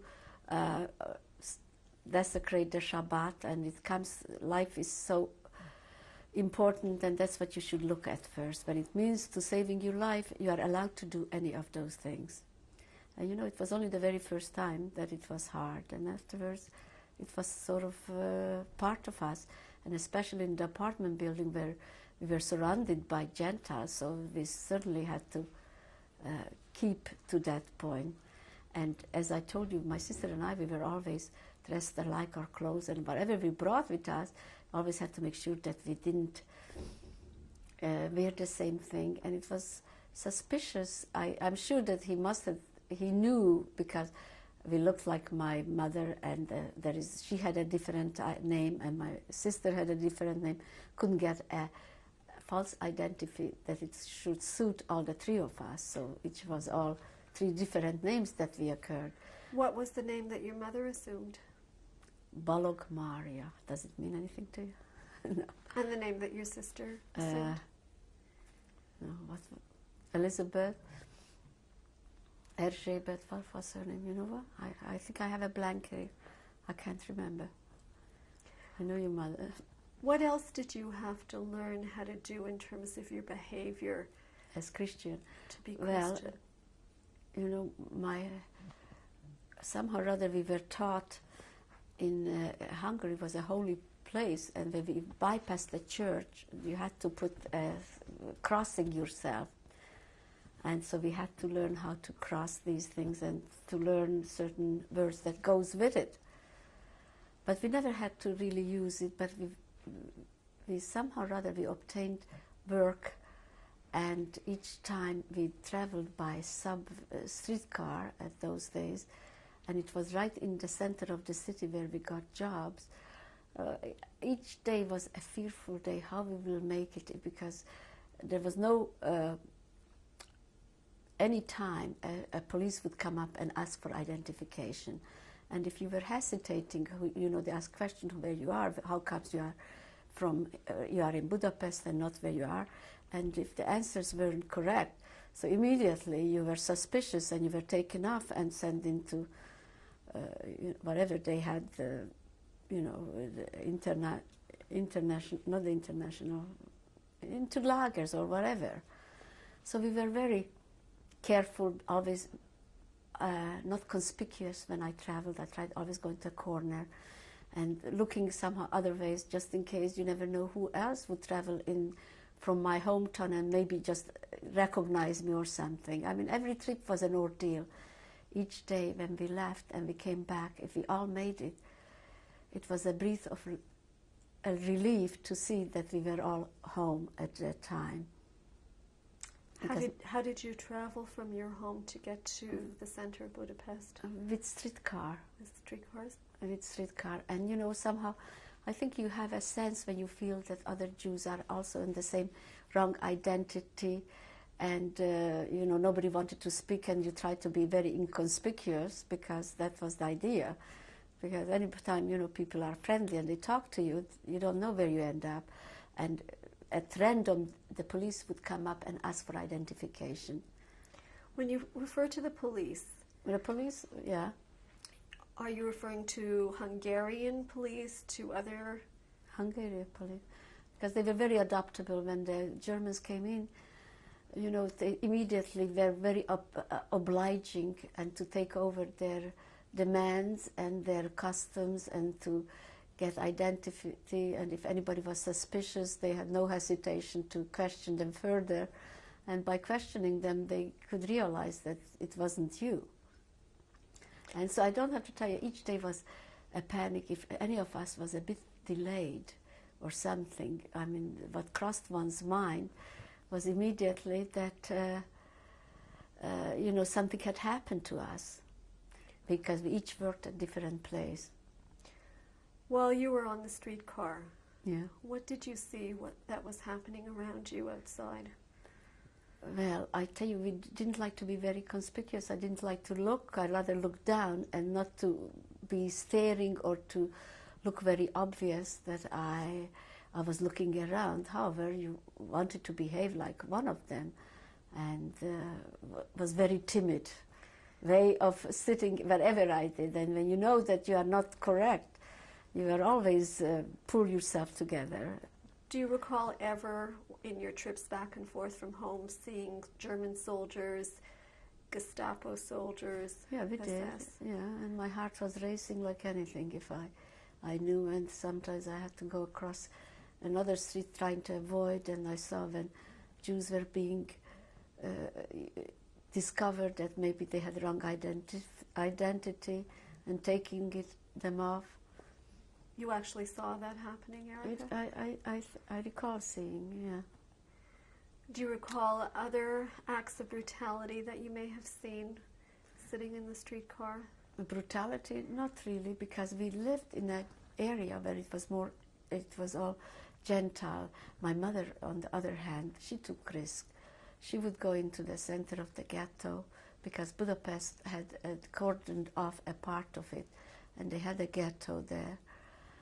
And I had an aunt, an uncle, and children living there, and she tried to bring food because food was scarce, and we were able to obtain because, I don't even know, we had identity. We used to get stamps or something and was able to get food, and she was trying to bring them and also wanted to find out who knew what. And I remember one day she coming home and crying because that's when she heard about the chimneys, the smoke. And it was something that it was incomprehensible to anyone.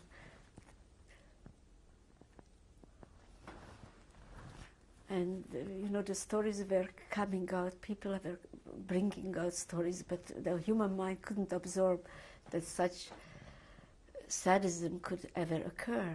And I guess, you know, we were young and we were protected from these things, and nobody wanted to believe it. Only, as I told you, even 1944, I guess the Germans put up that Auschwitz camp, and they saw the smokes coming in. I mean, you couldn't comprehend it. When your mother would come home from trips to the ghetto, did she share any other information with you about the conditions there? Well, she didn't go in, so to say, because she also carried her Gentile papers, and she was afraid. But I think she was meeting some to bring food, or you know, to know who is where, or if we heard anything from the others. And she was trying to keep contact. She was a very courageous woman. She did a lot of things on behalf of the Jewish community, and she tried even, we had friends who didn't have where to go, and at one point we had there were a few people sleeping in an apartment, like lined up with sleeping bags, men, women, whoever it was, and they didn't have any place where to go, and they sort of, she harbored them. She was very courageous in one way. Do you recall who those people were? Yeah, I'm one of them, and I'm in touch with. Their names? Etu Hillman, and some of them are away, and some passed away already. And one of them we are very much in touch with. These are people who did not have Christian papers? They may have, but they were not, you know, a lot of fabrication was going on. Christian papers were manufactured if you wanted, but there was ways of checking if it was a true paper or was it false, if it was original. I think there was, you couldn't manufacture them just like that. I think you must have heard about it, that they had, just like here, for instance, the banknotes, right? It's made on special paper. So were the birth certificates. And some of them did look suspicious. And every day my mother would come in home and bring us stories that this was arrested and that was, and the rumors were flying from all over, unbelievable. You couldn't comprehend it, couldn't believe it. And here we were living as free. I mean, it was trying time, but every day had its own excitement. If one of us were late 5 minutes, you always worried, because out of the blue they would ask identification card, and if they didn't like the answer, immediately they arrested you. Erika, while you were sheltering these people, was the superintendent aware in the building that you had people in your apartment? He may have, but he had a very sympathetic view of it. But we didn't harbor them for long, maybe for 10 days. It was a transit time. And as you know very well, in Hungary, by the end of, but every day was a torture till we saw each other that we were there, and the stories were flying, and everybody had sad stories to come back, that couldn't believe it in human mind that the chimney could be working and the people were burned. I mean, that was and you were hoping about hopes that your family somehow was saved, because we were the Hungarians were the last transport, and that my grandparents and uncles and aunts. At that point, while you were in Budapest, did you have news of what had happened to the community in Bator? No, we had no interest to keep it, because we knew they were. I mean, we knew that they were gathered together in a holding area where they were taken by wagons to Auschwitz. You see, but in Hungary the time was very short, and they did so rapidly. How did you know that they had been deported? I think there was always an underground. Stories were coming out, and you do hear.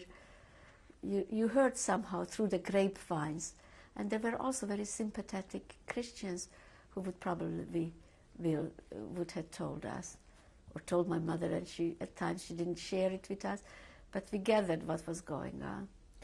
You had mentioned several times that you worked while you were living and hiding in Budapest. Right. Where did you work? I worked, you wouldn't believe it, but I was making lipstick, for all things. And there was also another person that we didn't talk, but I gathered that she was Jewish, because, you could tell. I mean, you sense it, there is no question. I remember going back just recently to Hungary, and I said to one of my daughters I was with, I wanted to ask a question. I said, I'm going to ask this person because I have a sense that she was Jewish. You sensed it, right? Somehow or other. From your behavior and your but we were afraid to talk to anybody or reveal your identity. Do you recall the name of the place where you were working or its location? The location was in the center of the city, one of the nicest part in Budapest. But the name, I don't. I erased it.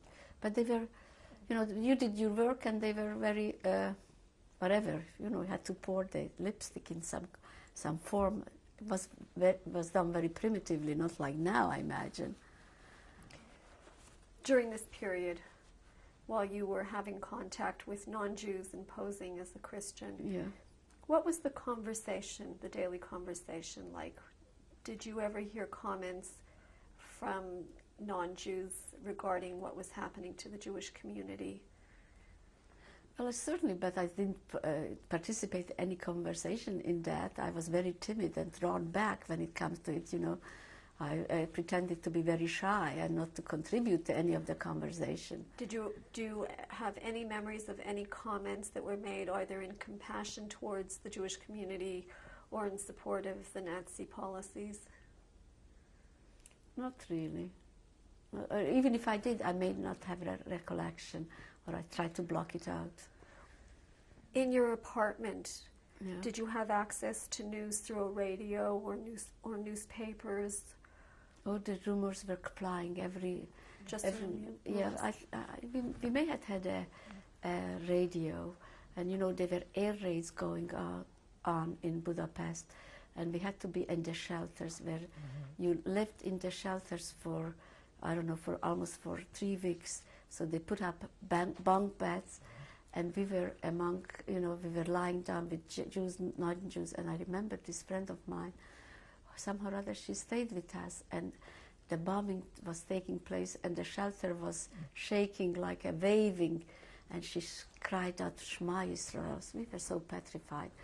And we were worried that it's a true giveaway who you are, but everybody was in such panic, nobody paid attention what the other person said, right?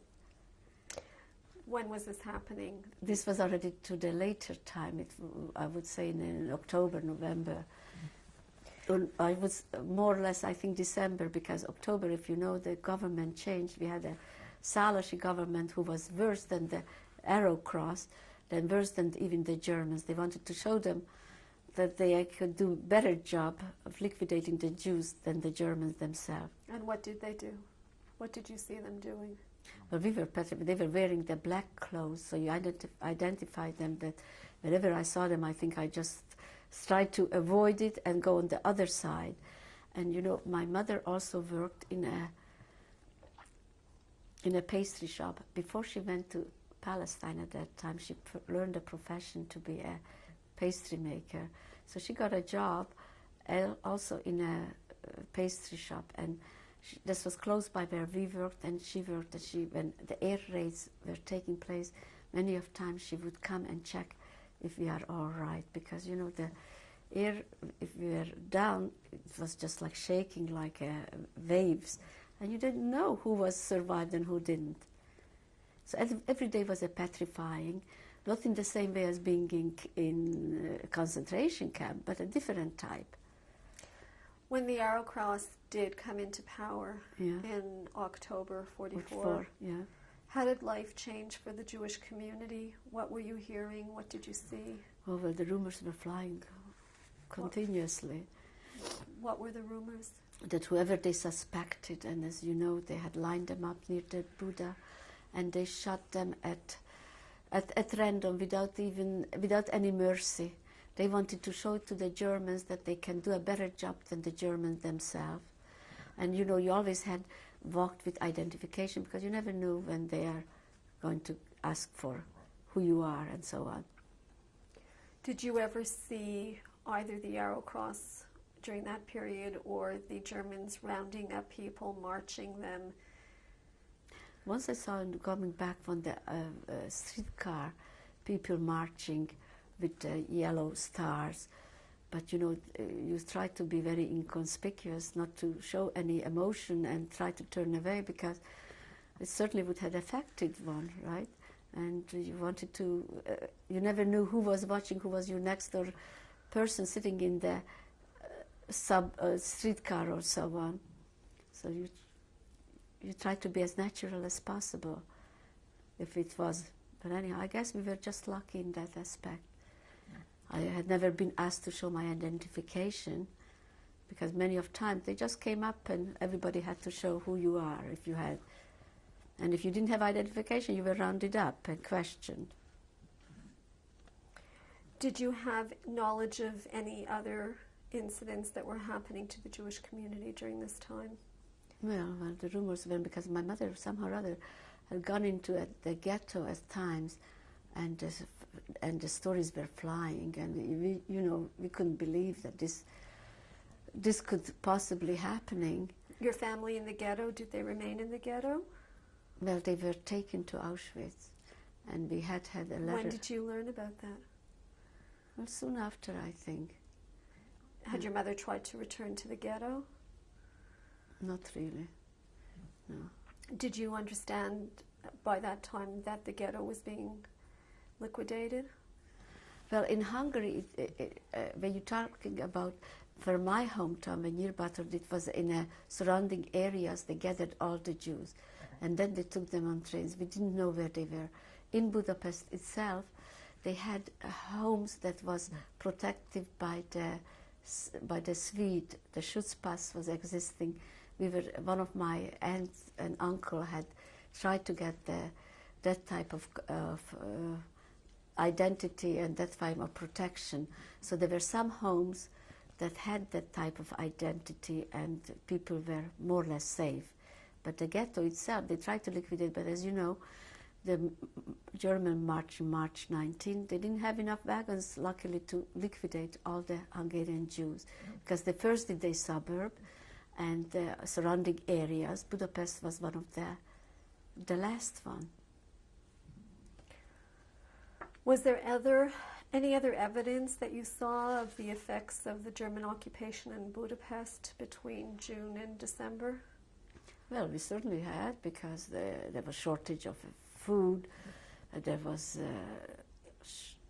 shortage of all kind of different things, and we experienced that what was happening. I mean, the radio, all you heard is about the Nyilas. Nyilas was the Hungarian cross.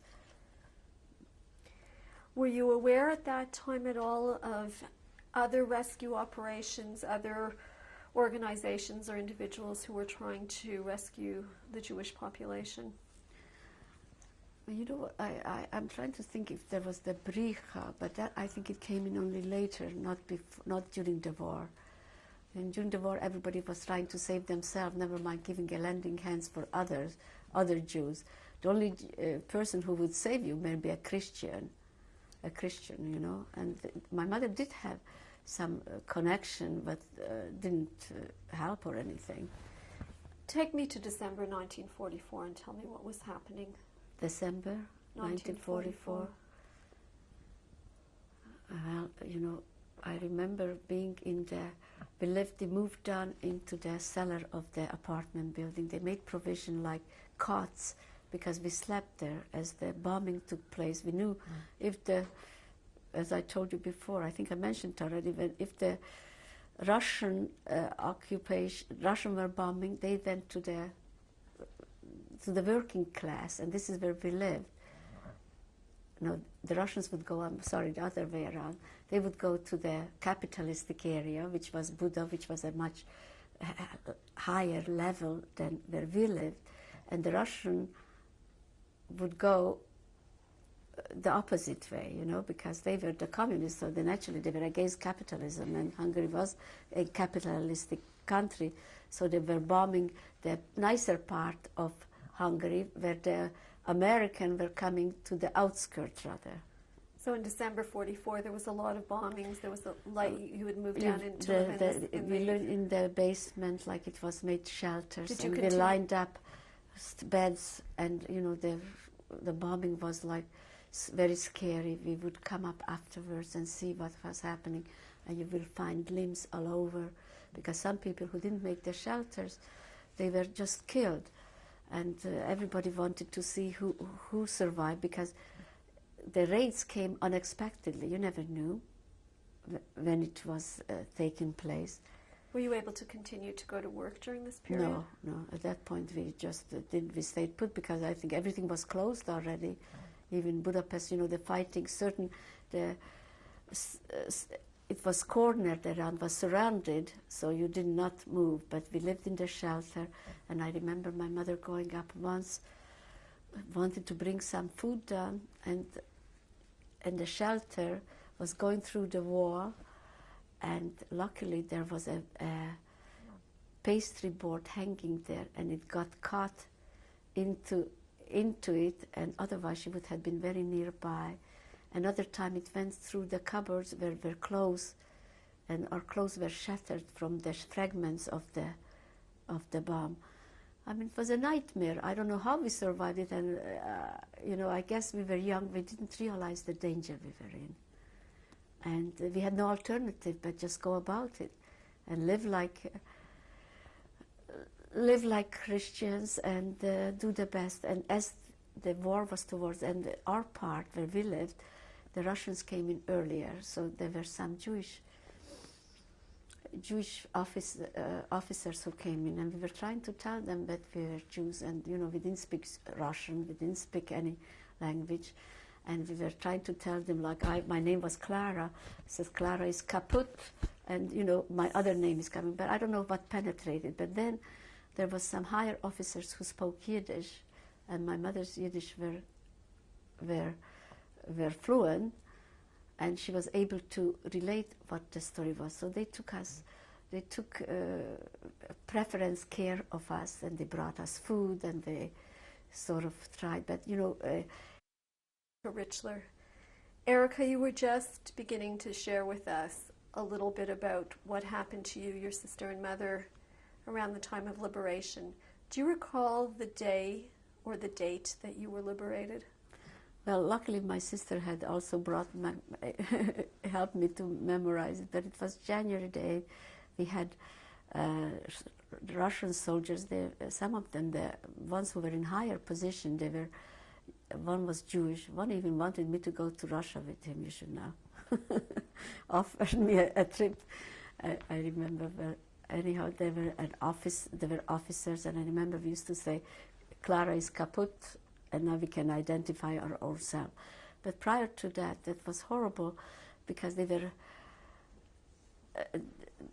they pulled up people. We were in the basement, as we were in the shelters, I should say. And you remained in the shelters after you were liberated? Partially, because it was still bombing going on. You know, the Russians came and the area was not liberated and it was safer. So we stayed there. And the Russian soldiers, they were like animals. They were picking up women from left and right. I remember we put even some braids in our head to make us look younger.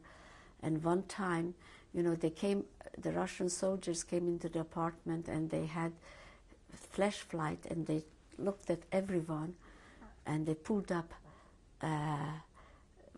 people who was to their liking, and you know, and I remember they pulled me out. I was so petrified. I think it was ever. Luckily, somebody came in, an officer, so he had to release me. But that was a memorable moment of my life, because I just didn't know what was going to happen to me.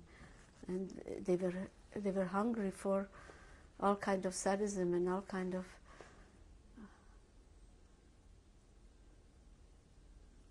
doing whatever they could. I mean, you know, the soldiers, they were primitive, and they didn't distinguish. And I remember when we told this to this Jewish officer, so he sent some kind of protection for us. The soldiers should watch us, that nobody should come closer, because whatever we were able to transmit about our stories, that we were Jews and trying to live like Christian, I don't know if they comprehend it or not, but they certainly were trying to ease it. And at that point, in Hungary, especially in Budapest, the food was not coming in because there was a lot of bombing going on. The railways were crippled, and no transportation anywhere, so food was becoming scarce. And my mother decided it would be better if we go back to our hometown. First of all, we didn't know what happened, and whoever had survived, it makes sense that they would come back to our hometown. And that was another ordeal to go, because things were not normal, that wasn't any regular train. It was, you know, freight trains, whatever what you call them. And they were going. And instead of a trip that it would take maybe 5 hours, it took us, I think, 2 weeks till we got to our destination. I remember when we arrived, and the Gentiles, they couldn't believe it, that some Jewish people survived. And our homes, the Russians occupied it, and they made a stable out of it. We couldn't go into our home, and I don't know what happened. The furniture, you know, they were very primitive, and they destroyed everything. And the person that my grandfather was in business with, they were in, as I mentioned before, in the oil business. They took us in, and we stayed there for a few days till we were able to, well, we were the first one who came back, and they couldn't believe to see somebody surviving. And these were also very helpful, these people.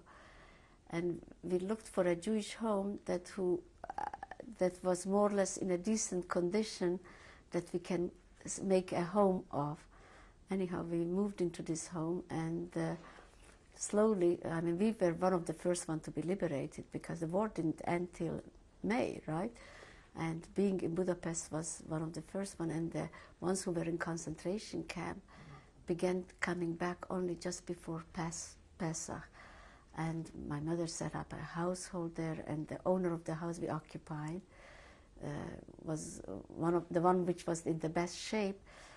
Not the owner, but one of the daughter came back, and some other came back, and we all stayed together because there were not that many Jews, and actually the war didn't finish till June, so only the ones who were in hiding or in other areas did they make it before, because the camps did not liberate till May.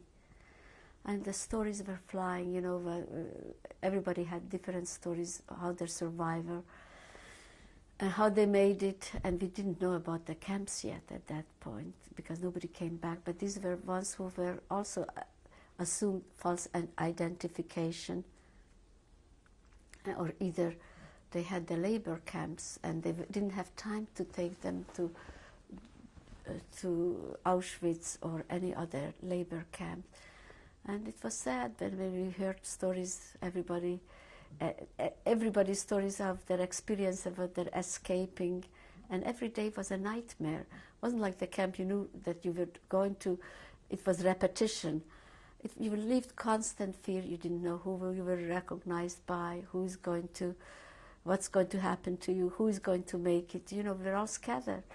It was a very trying time, but I guess being young as we were, we didn't comprehend the danger we were in. I don't think we did till it was over, and maybe at my age now I can't fathom it, how I was able to do the things that what I did. For how long did you remain with your sister and mother in your Bator? Well, we were there for Pesach because we thought that whoever will survive will know to come there, and so we stayed there. Not much after. I think then we went up to Budapest back because my aunts and uncle, who had survived also in the ghetto, who had the Schutzpass, they had the Wallenberg Schutzpass, so they were able to survive. And we went up there, and you know, we heard slowly people coming back and telling us stories. My brother was in Orienburg, and only the few days before liberation in typhus he had perished.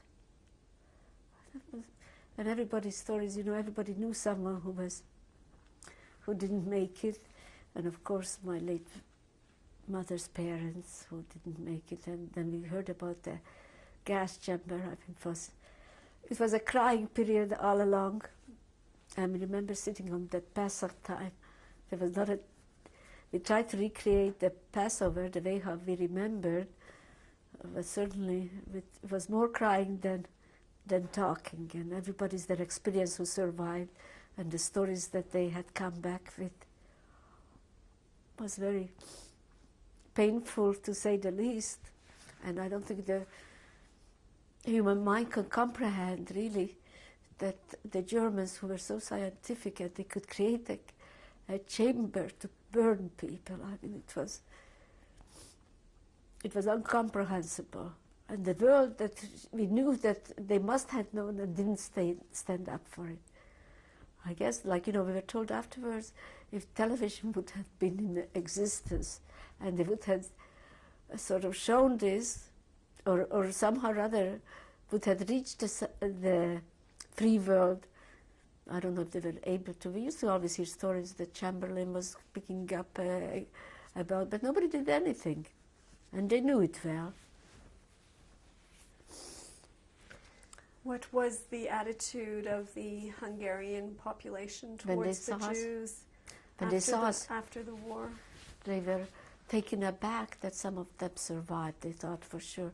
Look, you had in every nation, you had sympathetic people, and you had ones who were terribly anti-Semitic. It was a good outlet for them, and they figured that they will benefit by all the properties and all the belongings that belong to Jews, that it will come to them, and it was certainly a let-down feeling that if they had to give back to them. at any rate. So we did go up to Budapest because in the place where I was born, in Nyírbátor, there was absolutely nothing for us to remain. There was not that many Jews, and it was only painful. And we thought of course, immigrating somewhere, if it was any place. And we had an uncle who had made to America just before the war, my mother's brother. And somehow or other, how he contacted that I couldn't tell you, but he wrote to us that get out where the Reds are and try to go to English occupation, because as he probably heard more about how brutal they could be, and in order to immigrate to area or a country where it was rather American or English occupation, you had a Western world, I should say, than to the Russian area. So it was trying times, and I don't think we realized as youngsters. Sometimes I look back, I said, did I really go through this? I mean, I couldn't possibly do it now. And what was life like under the communist rule for the time that you were in Budapest? Well, you know what? We were hoping to go to America, so we went to English school or something. Not wasn't a school, but some kind of a course, which wasn't too beneficial, but we learned something. And the atmosphere was, well, how could I say? It was a mixed, because the Russians were there, and the Russians, some of the Jewish, there were some Jewish soldiers among the Russians. I remember when the Russians came in, one of them who could express himself, and we were yet in Budapest, he said, Clara is kaput, and so you are kaput. You know that now that the Russians are here, you are okay. That because they somehow realized that our name was not what it was. My mother explained it to them in Yiddish or something. Tell me about the decision to leave Hungary. When did you make that? What was involved in that? Well, there was the Bricha that was operating in, that was the underground of the Jewish organization. They tried to get people to go to Palestine, and in order to do so, you had to get out where Russian occupation existed. And they made contact with people who, or whatever, the stories were flying all over, and everybody heard something else and shared their experience and shared the stories with others. And they came to us that we had a good chance, if we want to go to, at least to Vienna, and from Vienna to go to Israel, Palestine. But my mother was reluctant. She had bad feeling being there once and not be able to settle in Israel. She had a very strong feeling, let's go first to the United States if possible. You can always go back to Israel. And at that point, it was a difficult time. It was 46 to 48. It was a difficult time yet, so we didn't, it was a lot of going on in Palestine. There was continuous fighting with the Arabs, and her experience was not that great. Anyhow, but in the meantime, they took us out for their English occupation, which was in Vienna. But Before we go to Vienna, yeah. Tell me about leaving Hungary. How did you actually leave Hungary?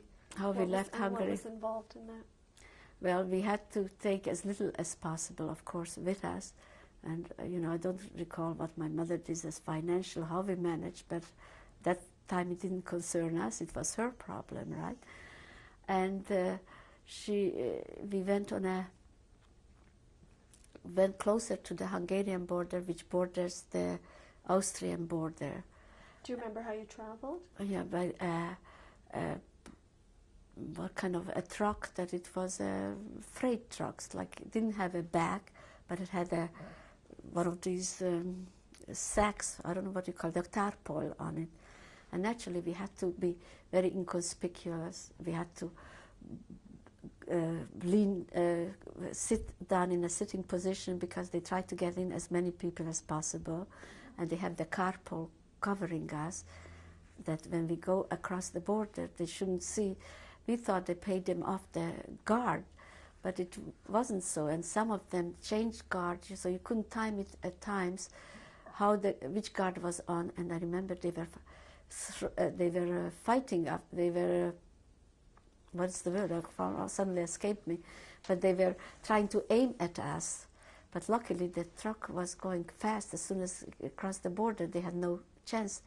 We had some holes in the carport. Some of the gunfires, what is it? The gunfire had reached it, but nobody got hurt.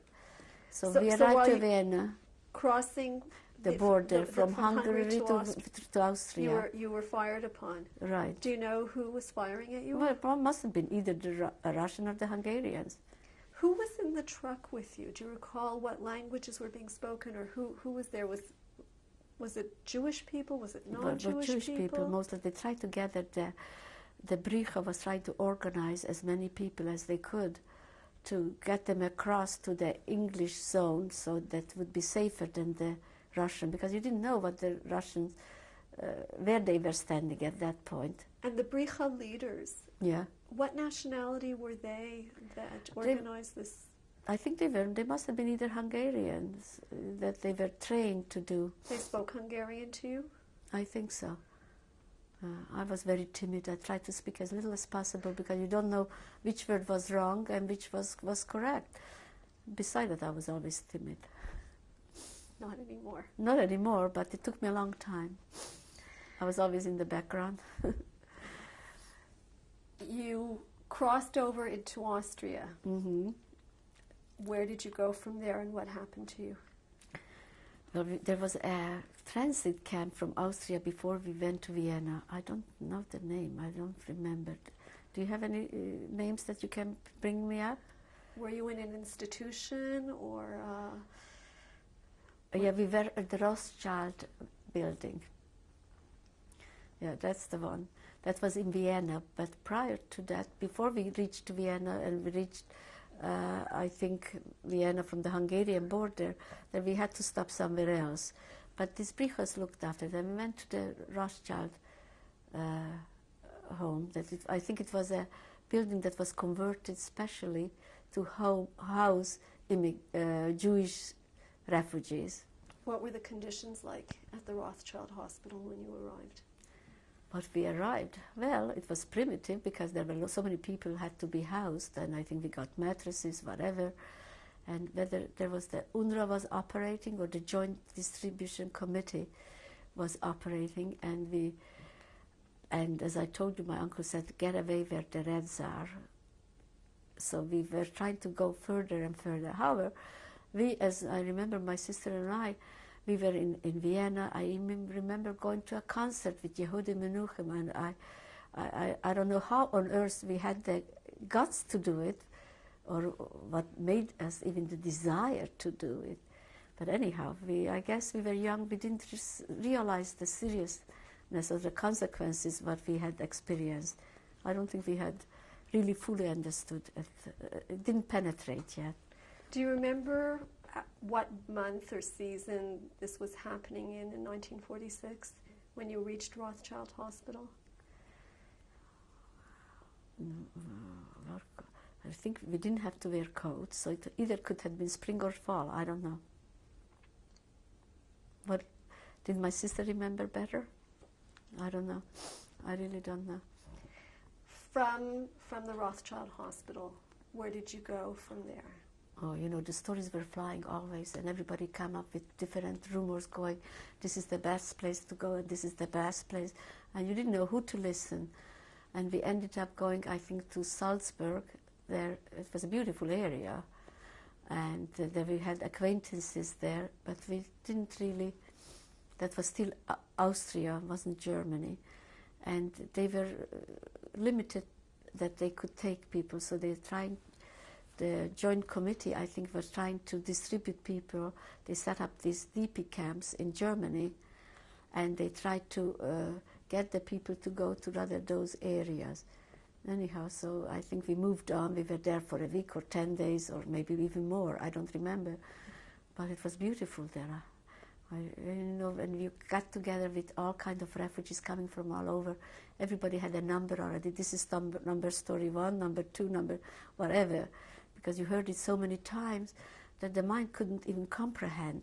What languages were you hearing? Well, we were still clicked to Hungarians because that was our mother tongue.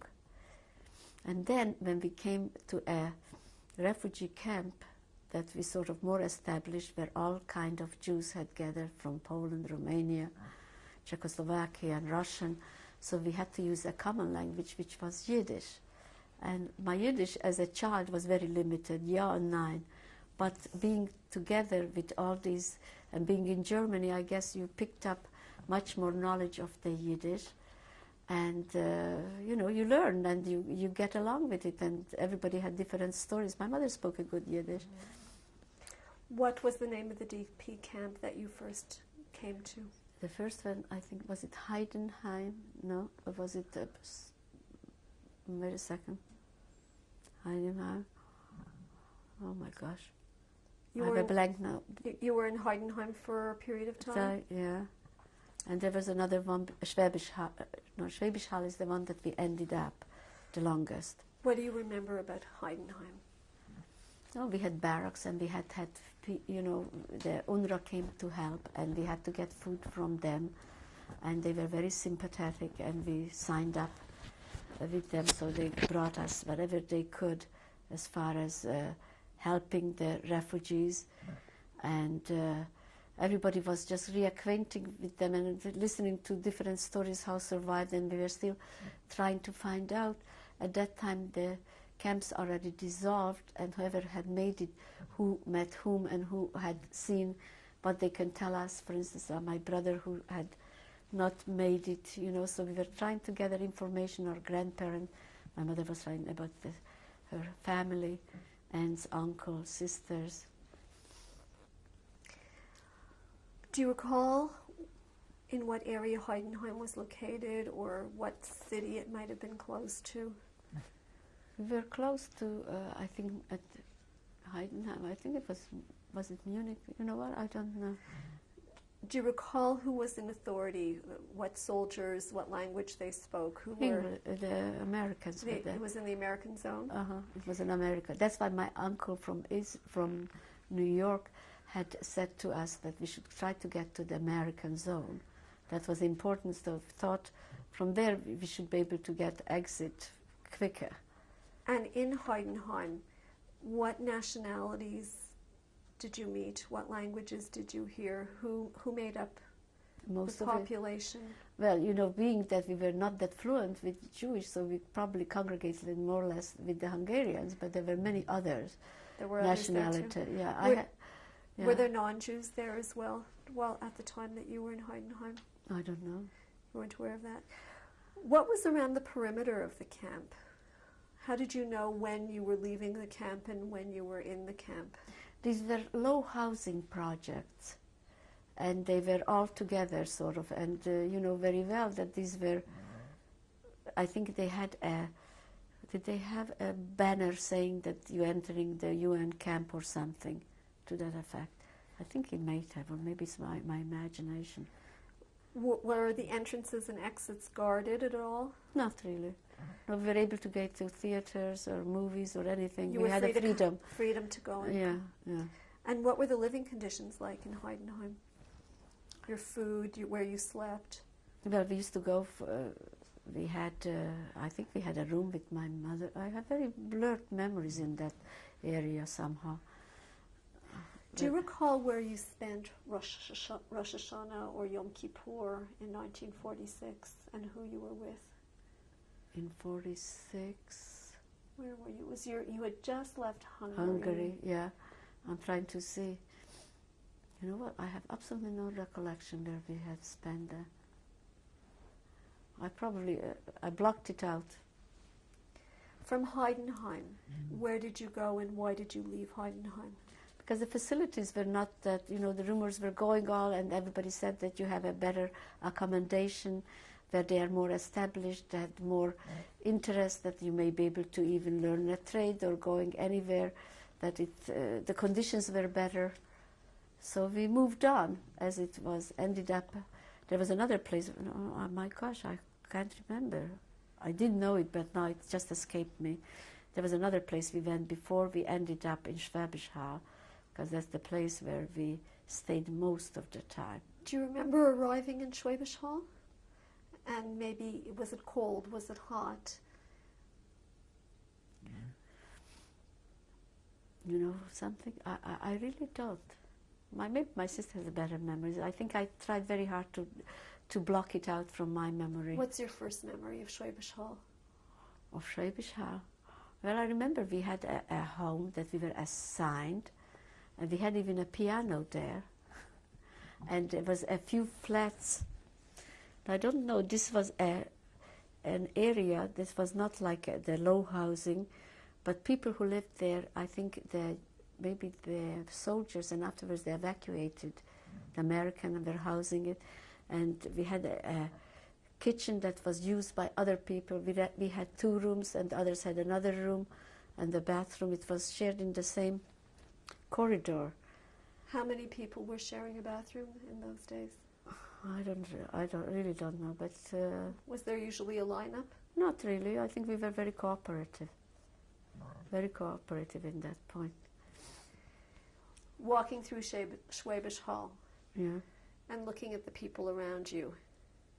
Who were they? Where had they come from? How old were they? Well, I tell you, we sort of circulated in the camp itself because there were so many people who gathered there from all over, and everybody had stories, you know, telling us that we did not associate with the outside world whatsoever. Only the camp itself. I got a job. I think I was mailing I had a very good job because I was sorting out the mail, and everybody loved getting mail, so I was very popular at that point.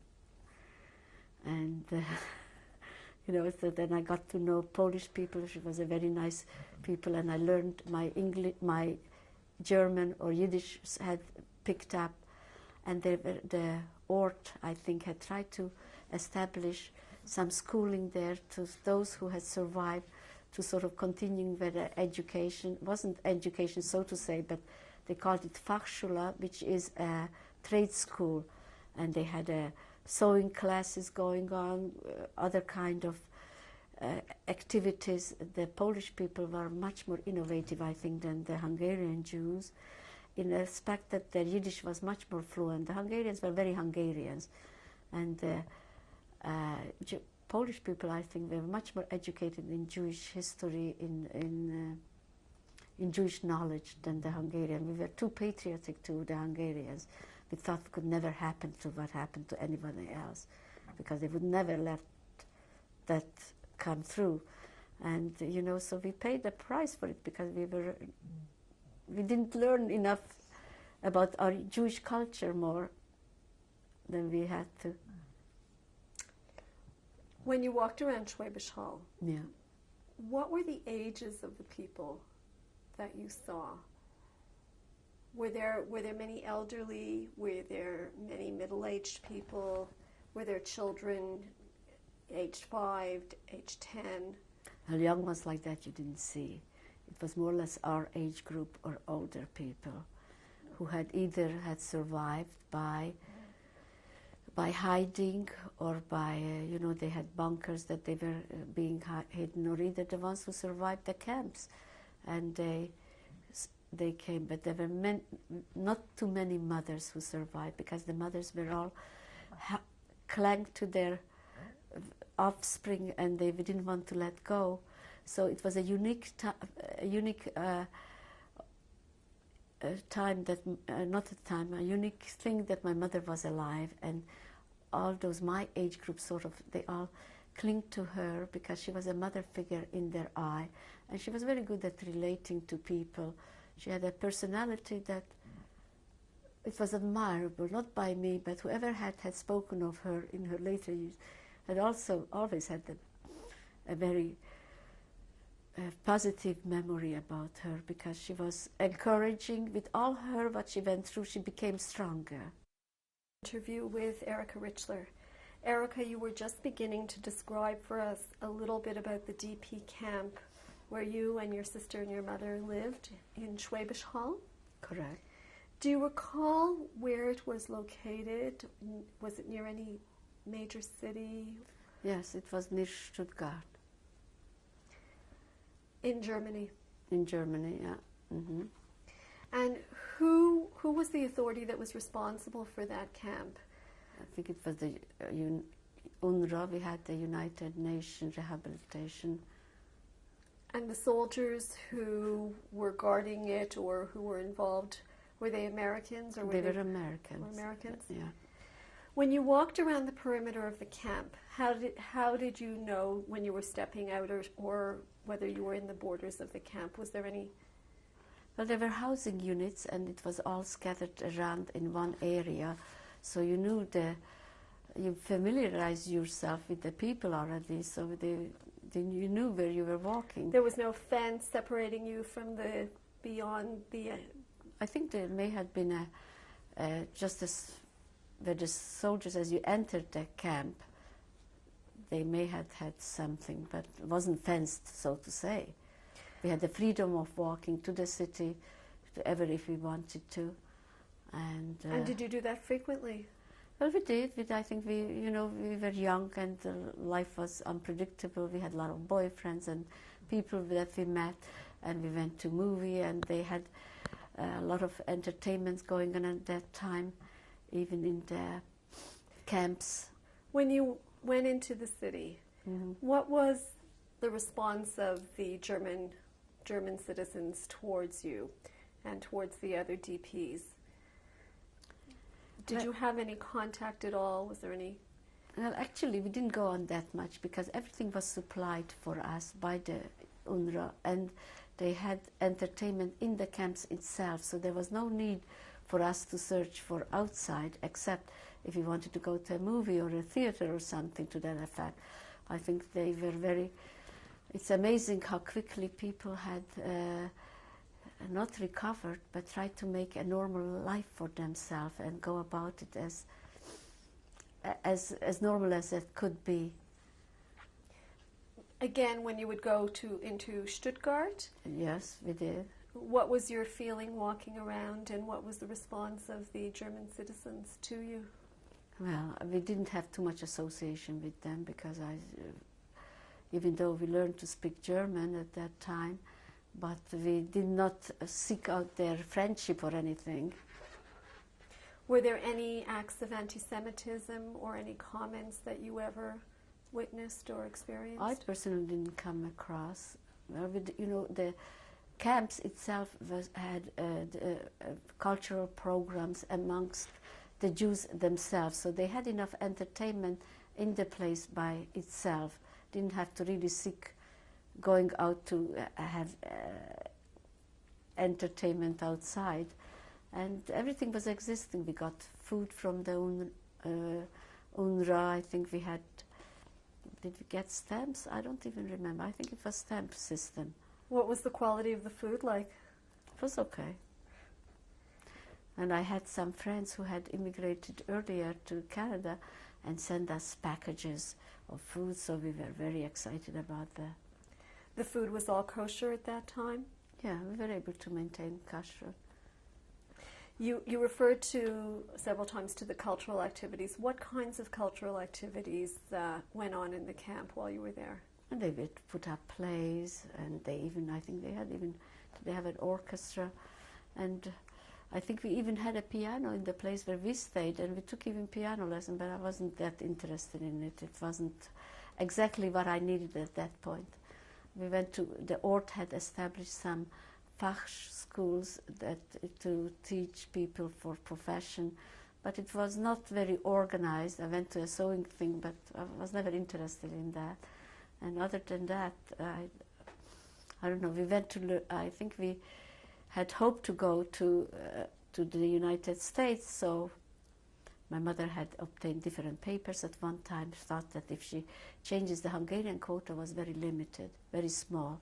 So she obtained some paper for being a Czechoslovakian, thinking that will help us to immigrate to the United States quicker.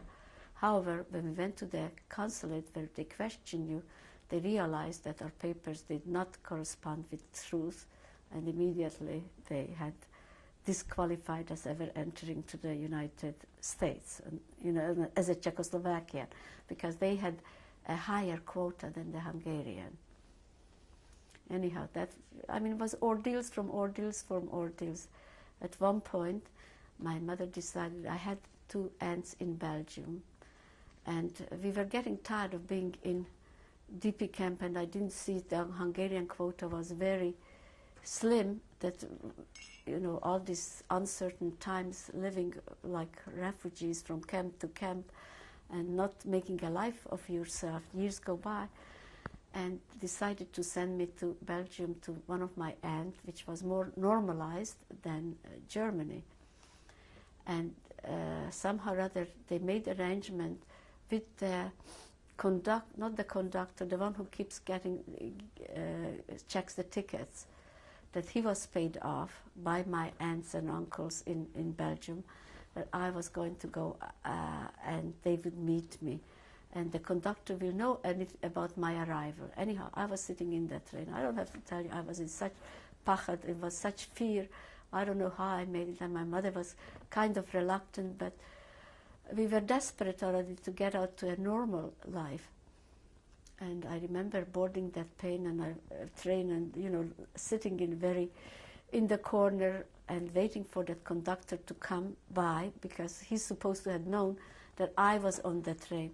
He didn't have no knowledge of it, nothing, good, zero, and wouldn't allow me to go to the Belgian border from Germany. So I turned back with the same train.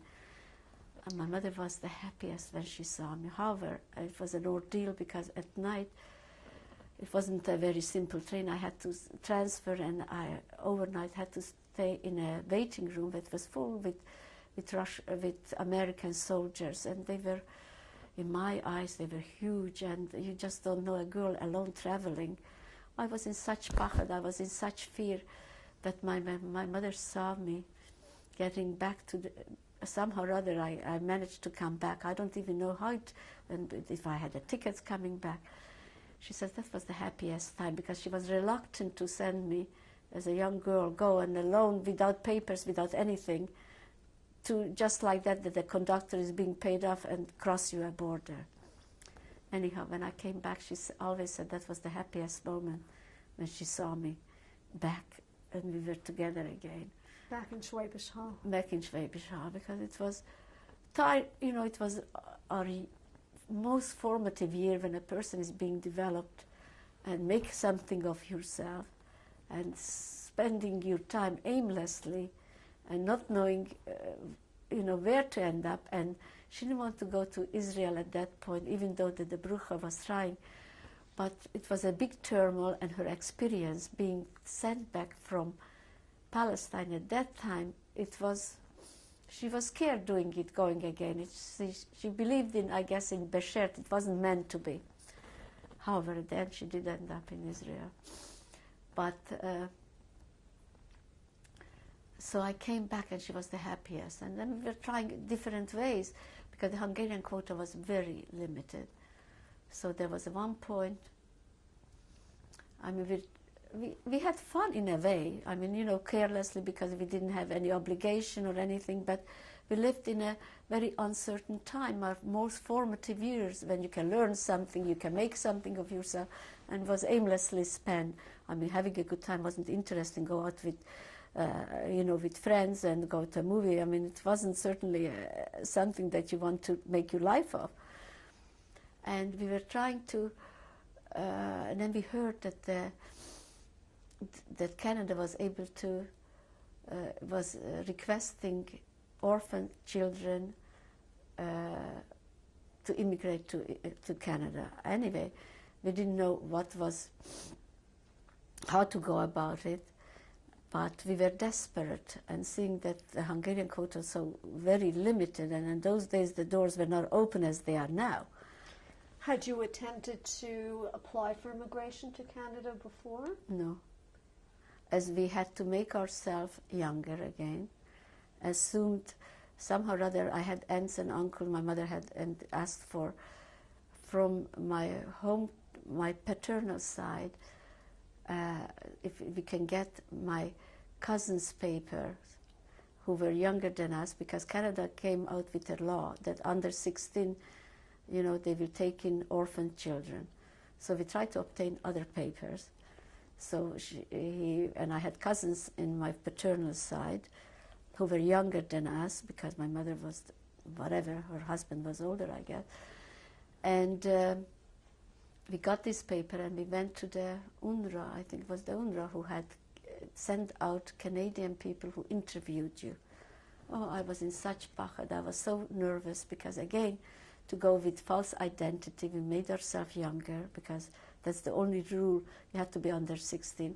And somehow or other, I looked younger than my sister, so my mother made me younger, because the papers weren't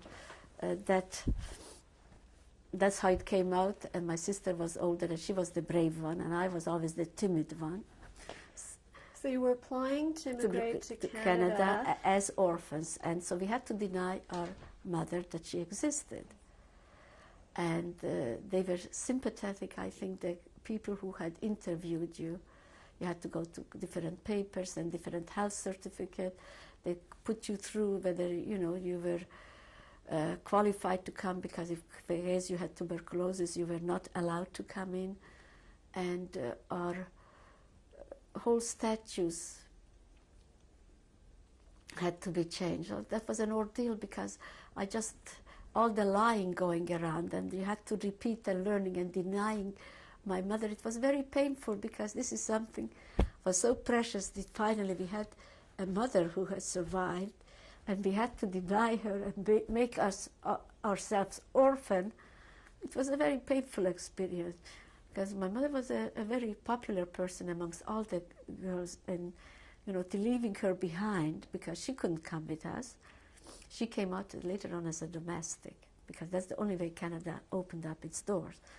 So we had to go through harder time than maybe I was older, I understood more the problem when we were Christian, that, all these 2 years that we were in Germany, my nicest years of your life is being so very broken up, and it was in a turmoil, even though we had a nice friend and we enjoyed ourselves, because, we were carefree, but it wasn't a purpose in life, so to say. Anyhow, we got this, we managed, I remember, and they had in print, and all the people who gathered, there was about I don't know how many hundreds, that was Canada took in. And I could see from all of them, they were all denying their age, because that's the only way. Not too many young people survived. And there was restriction that had to be under 16 years old. And I think the people who interviewed us, I think they must have closed their eyes to it, I'm sure, because otherwise we didn't. They had social workers there and tried to speak to us. And I think my sister was stronger than I. My heart was racing with such tempo that at times I feared going through any kind of official authority, because I was just not with it.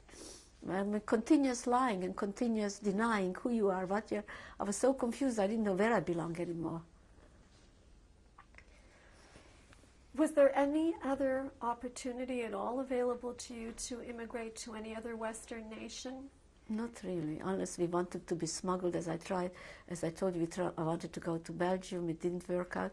Somehow everything seemed to have been against us. You had made attempts and there was no other place that was welcoming you in? Right. And this was sad, because now that when I see how the doors are opened up for every criminal, for every murderer, and the immigration is just flowing into any of the Western countries, and we had to torture ourselves, and our best years were spent with such uncertainty, and the world knew what was happening, and nobody came to our rescue. It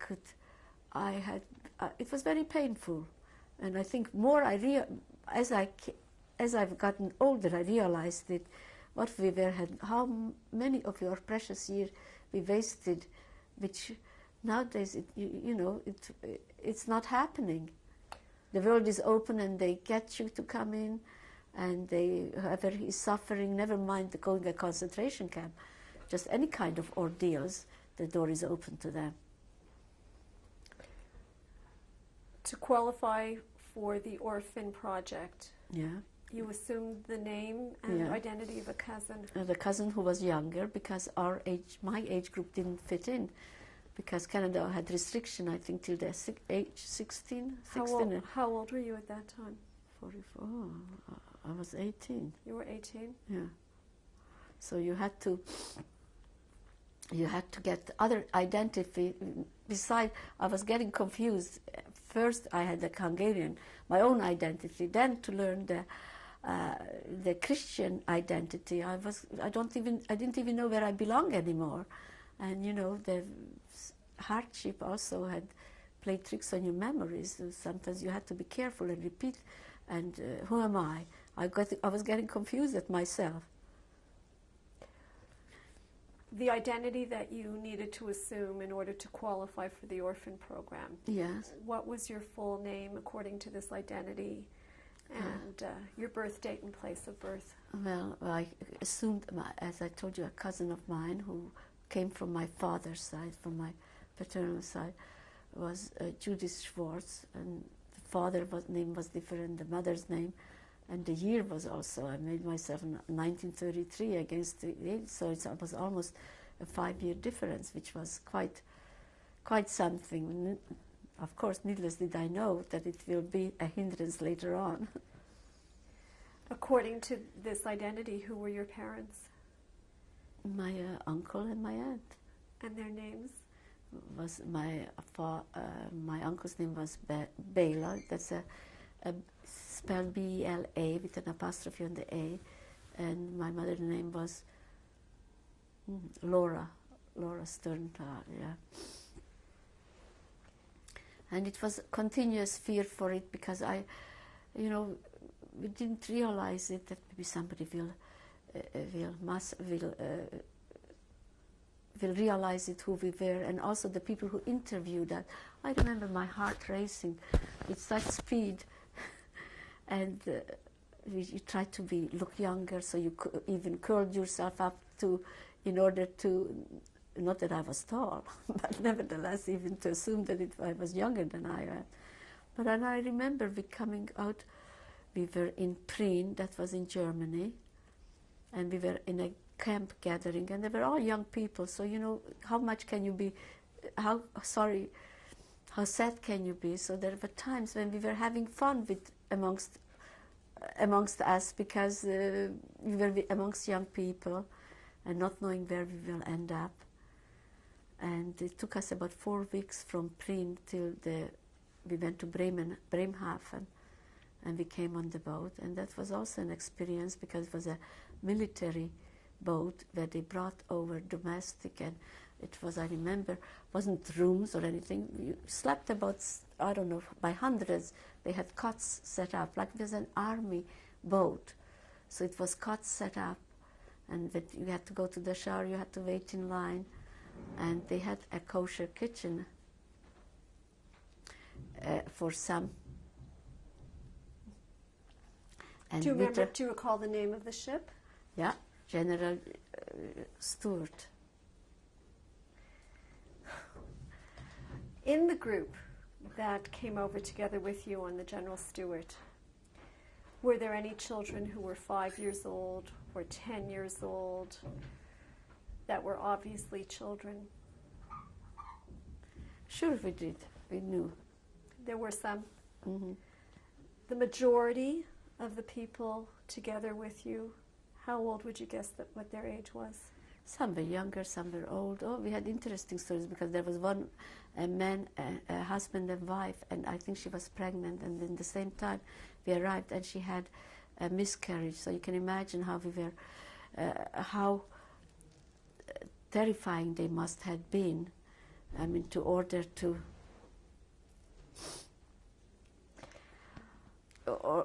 to make go and not to reveal their own identity, who they were. They were posing as orphans, and they were a married couple. Right. Was there someone who was your leader, who was Yes. responsible for the group? Uh-huh. Do you recall that person's name? Yeah, I do. Mr. Rem, I think it was Avram Rem, And he was representative from of the Jewish Congress. the Jewish Congress. Hmm. When you arrived in Canada, Yeah. do you recall the date that you arrived or the season? Yeah, well, we arrived at Rosh Hashanah to Halifax, so the Jewish community had October 3rd, 1948. And the Jewish community came out because it was Erev Rosh Hashanah, so they placed us in different homes. So we asked to be placed for an Orthodox home. And that's where we spent Rosh Hashanah. I remember going to synagogue, and the people who were Orthodox, but still they drove on Rosh Hashanah. So we sort of tried to follow the route how we were told. And of course our English was very broken, I don't have to tell you.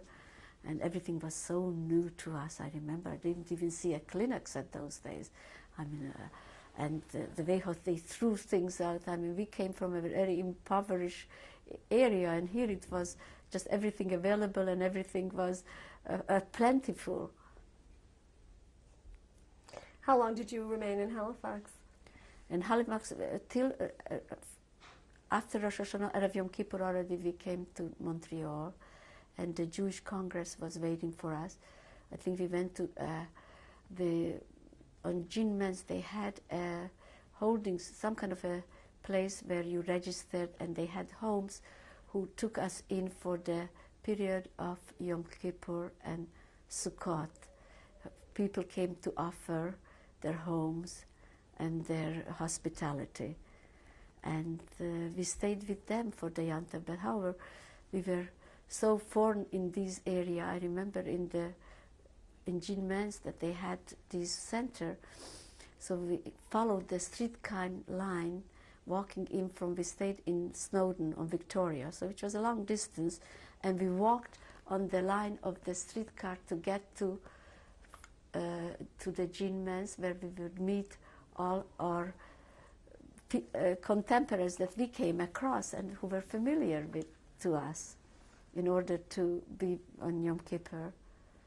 And Sukkot we did stay there as well, at this family on Victoria. By the name I stayed, there was two sister-in-laws upstairs and downstairs. My sister stayed upstairs with the family of Goodman, and I stayed with the Turners downstairs.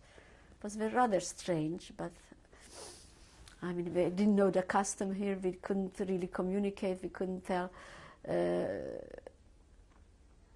You couldn't converse with them really, because our English was not that great, and we were also afraid to reveal who we were because we didn't have our own identity, so we were continuously worried about being discovered that we came out under younger age than we were.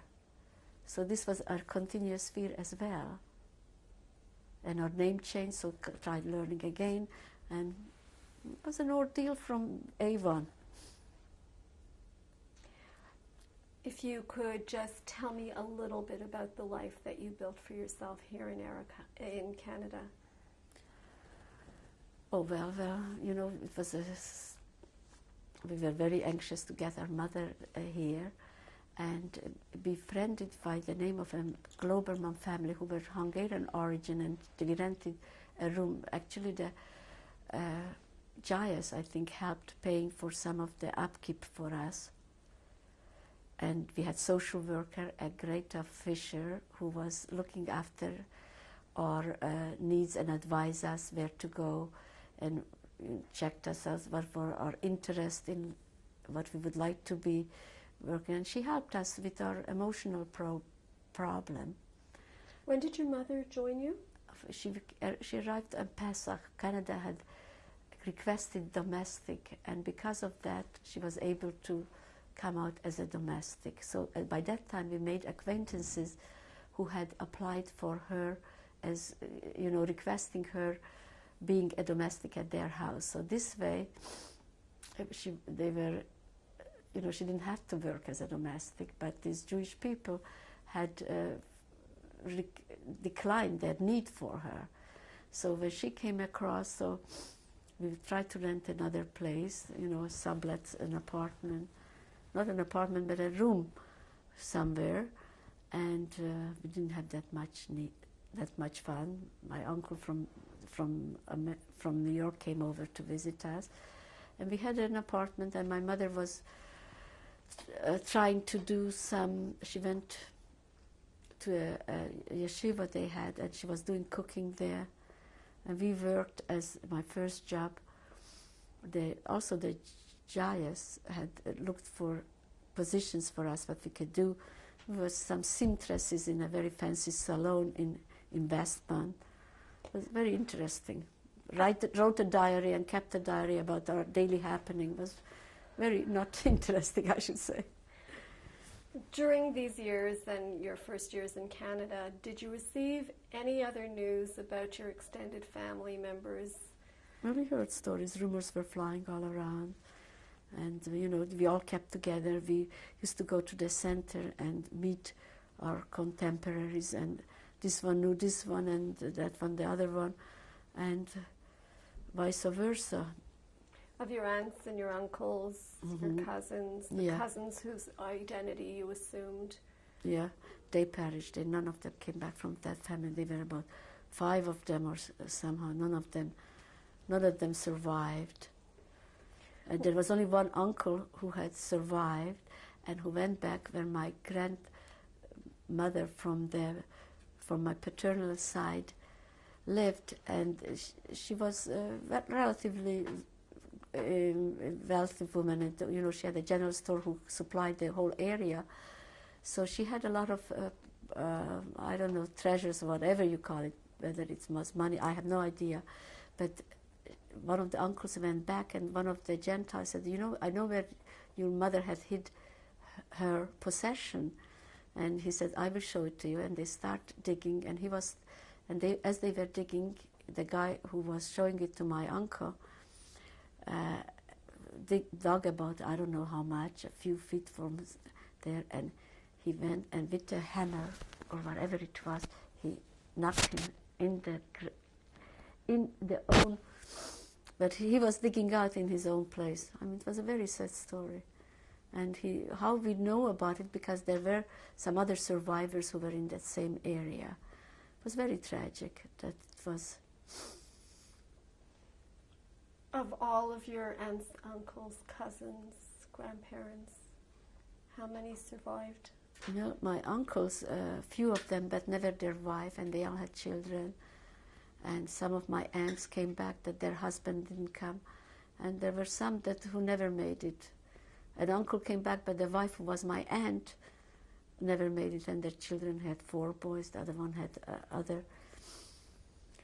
In all, how many extended family members do you think you lost during the war? No, I didn't count it. I didn't count it because it would be too painful.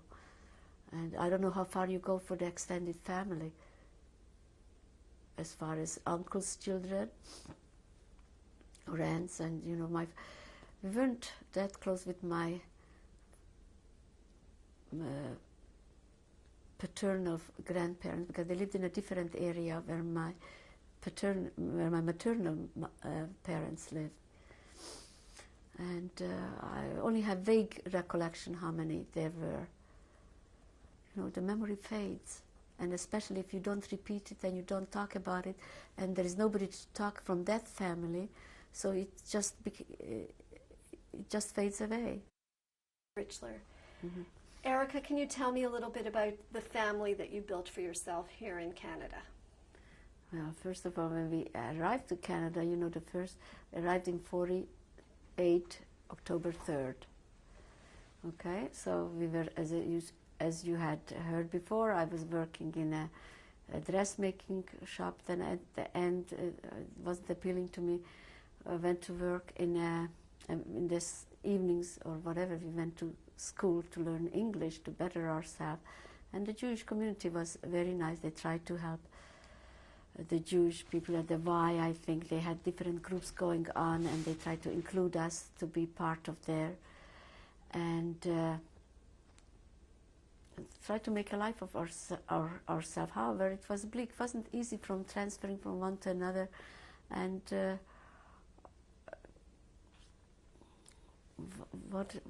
I was going to say, I was at one point we were very down and decided, my sister and I, maybe we should go to Israel at that time because we didn't find our place in this community.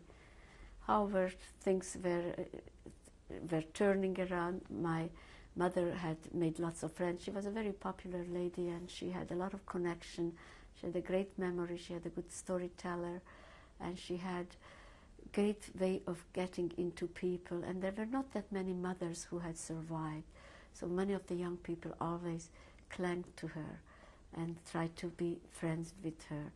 And I remember there were a lot of refugees coming out, and there was one time that somebody was getting married, and this girl who was a refugee girl and was a rabbi's son didn't have any relatives or any kind of family, so they drummed up people who knew one another to bring, to be sameach, to be at least some kind of life in that wedding, some young people. And I remember we were working, and I especially came home late because my mother wanted us to go to this wedding whom we didn't know anything about. I was not interested whatsoever.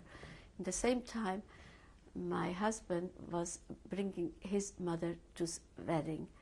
And we came late, and somebody came over to us and asked me a question, which was a very usual thing that when newcomers confronted Canadian people, where are you from and how was your life prior to the wife? I said, no. He asked me who I am and what am I and whatever.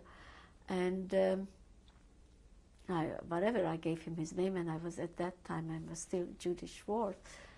And I said, so another curious guy. And all of a sudden on the weekend or something, on a Friday or something, he calls me up, not that I remembered, that he wanted to make a date. I could not be, first of all, I had difficulties to find my name because we were not registered, we didn't have a telephone Schwartz.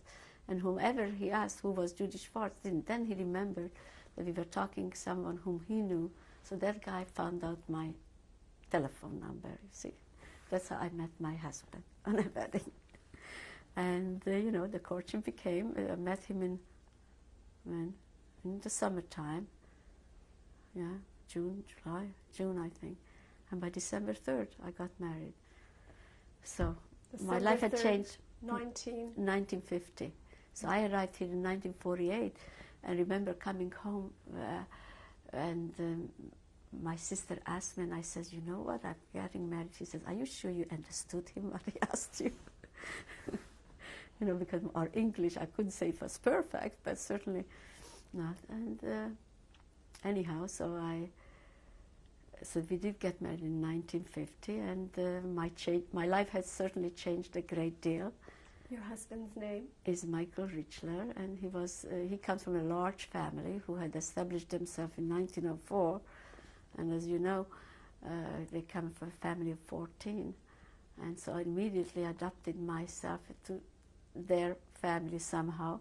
I had difficulties because we had a Hungarian group and whom we had made a contact with.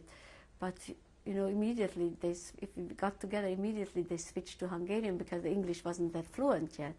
So I had to disassociate myself with them because it was very unpleasant for me always to translate things. So I automatically, in a very short while, I rather clung to my husband's family because the interest was more there, right? And we settled in an apartment. Then we lived in Saint Laurent where two of my daughters were. One was born on Seward Street we lived, and my mother was so excited that she became a grandmother, and you know, the extended family. What is your daughter's name? My daughter's name is Adina, and she was a beautiful girl. She still is.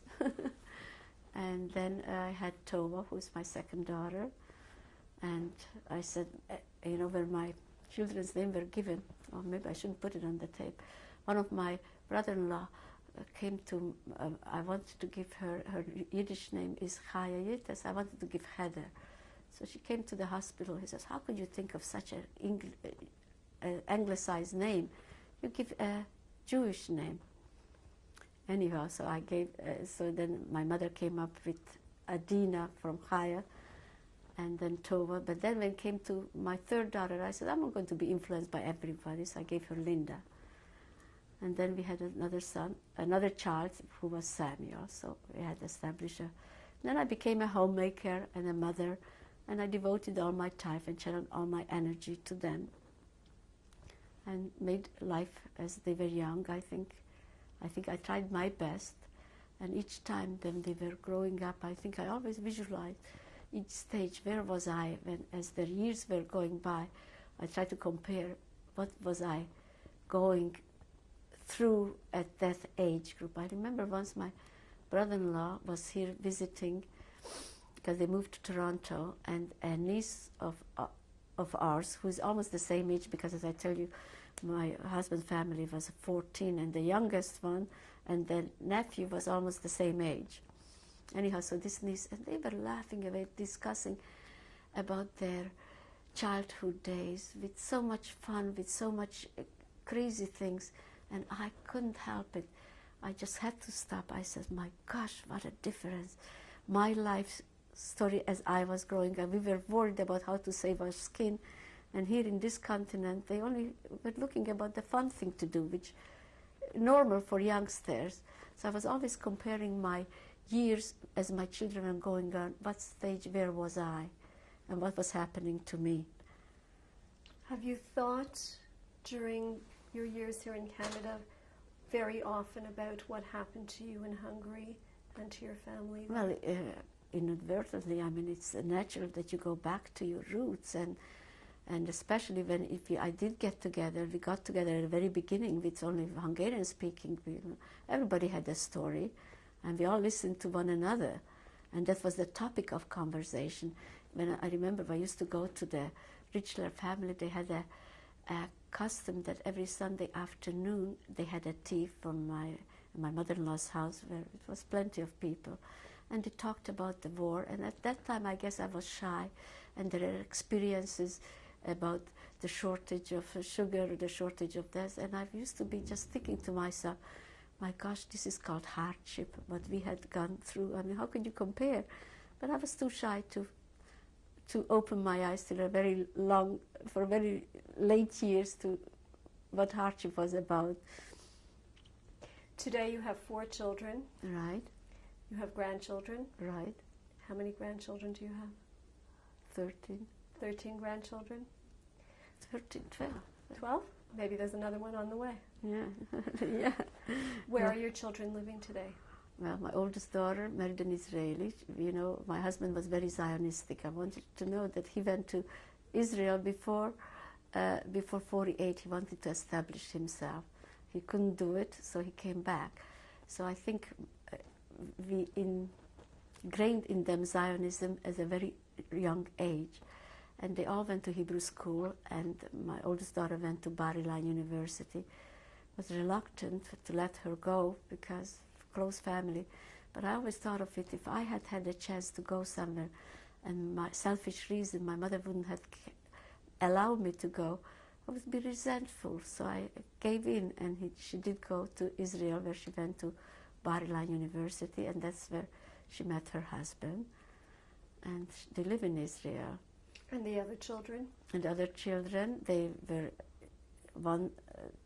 the second daughter who got married lived in Teaneck for a while, but they were all very Zionistically inclined, and they did go to Israel after, when did she go, Linda?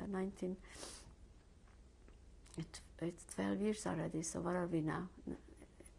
In 1980 something? Yeah, 1990, when my son got married, actually, they were going to it, and now I had 2 daughters there, and my son just decided very recently, which is the second year, that they are best place for them to be in Israel. And luckily, he still comes back. His wife is also a Montrealer, and they have been back to every summer, which is only the second summer, actually, but my son is still working here, so comes back every now and then. And my daughter, Tova, who lives in Teaneck, New Jersey. And of course, I'm being asked, how comes you're not going, or my other daughter is not going? I said, we Jews survived because we were all spread around. If we were all in one continent, we could have never had remained as we are. And I think I had enough challenges in my life. Israel is not an easy country. However, I long for them. And I'm sure our alternative road will be there. When you reflect back on your life here in Canada and your Holocaust experiences during the war, how has this impacted some of the decisions you've made, the family that you've raised? How it affected? Well, I think being my husband was Canadian, so I didn't have the same hang-up, but many newcomers who both partners are of European experiences.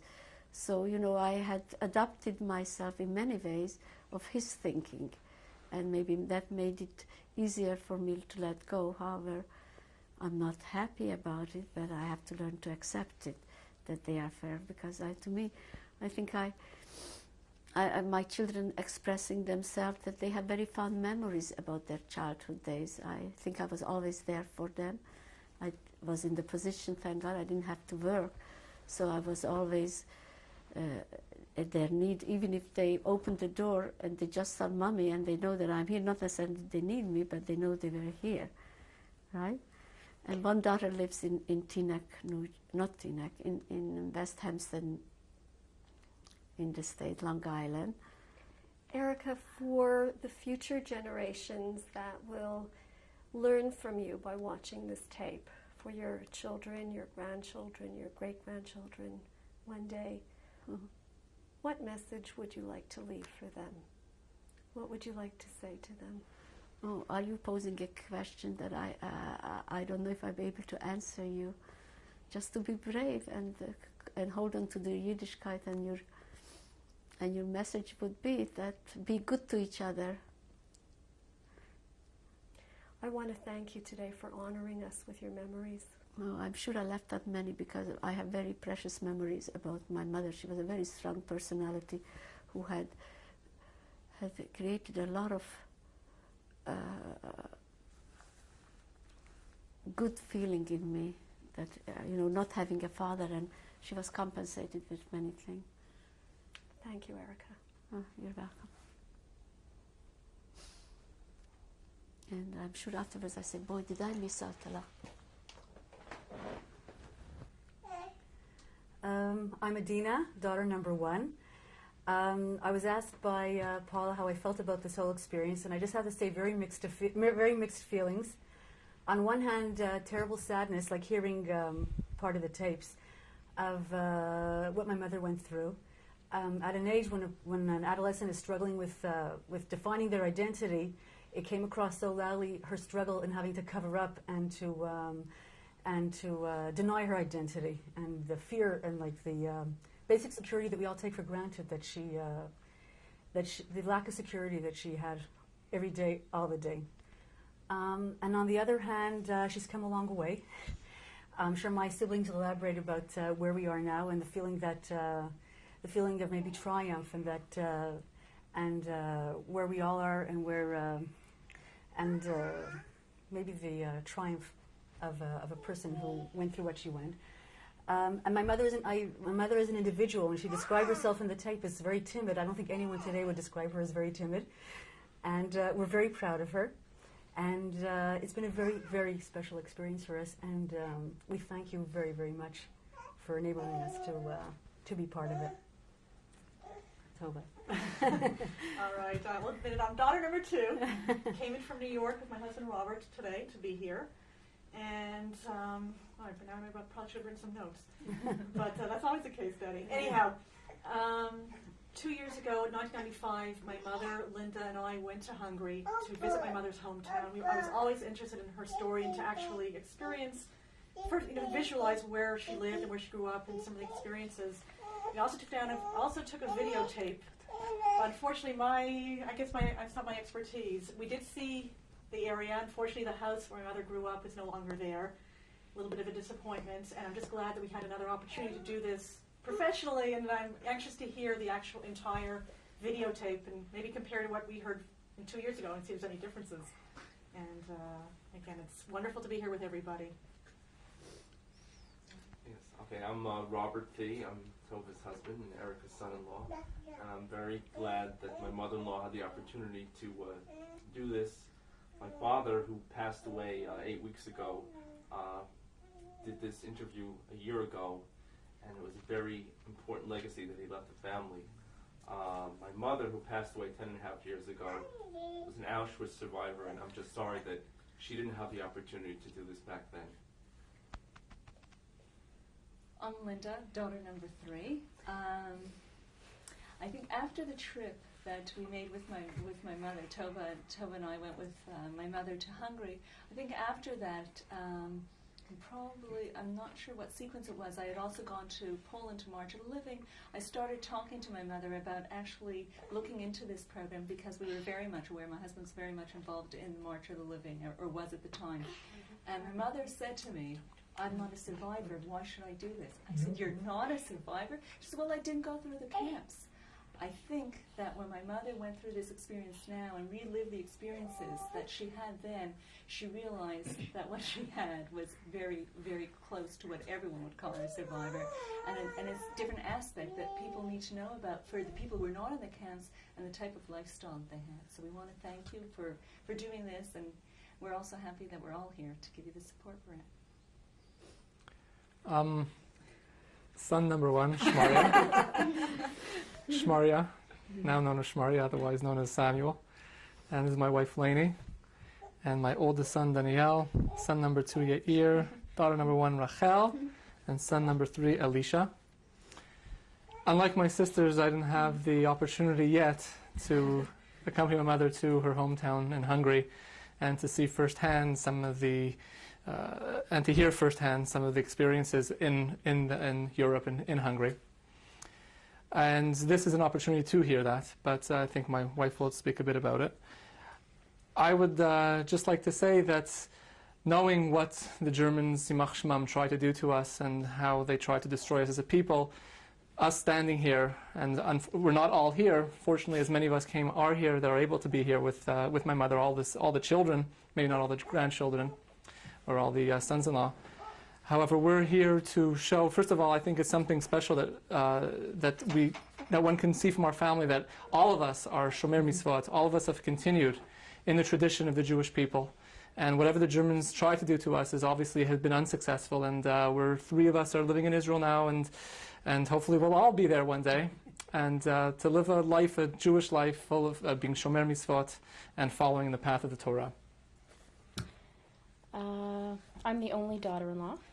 My name is Lainey, and first and foremost, I'd like to thank my mother-in-law for giving her testimony today. I know how difficult it was for her to relive her experiences through recounting. And finally, I'd just like to say that it's so important to have this, and we're so happy to have this for posterity, for our children to be able to see it, to know what happened to their grandmother and great-grandmother, God willing, and what my mother-in-law lived through, and that we're all here today.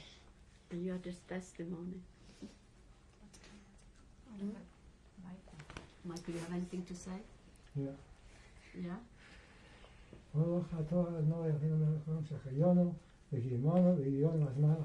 Amen. Perfect, Dad.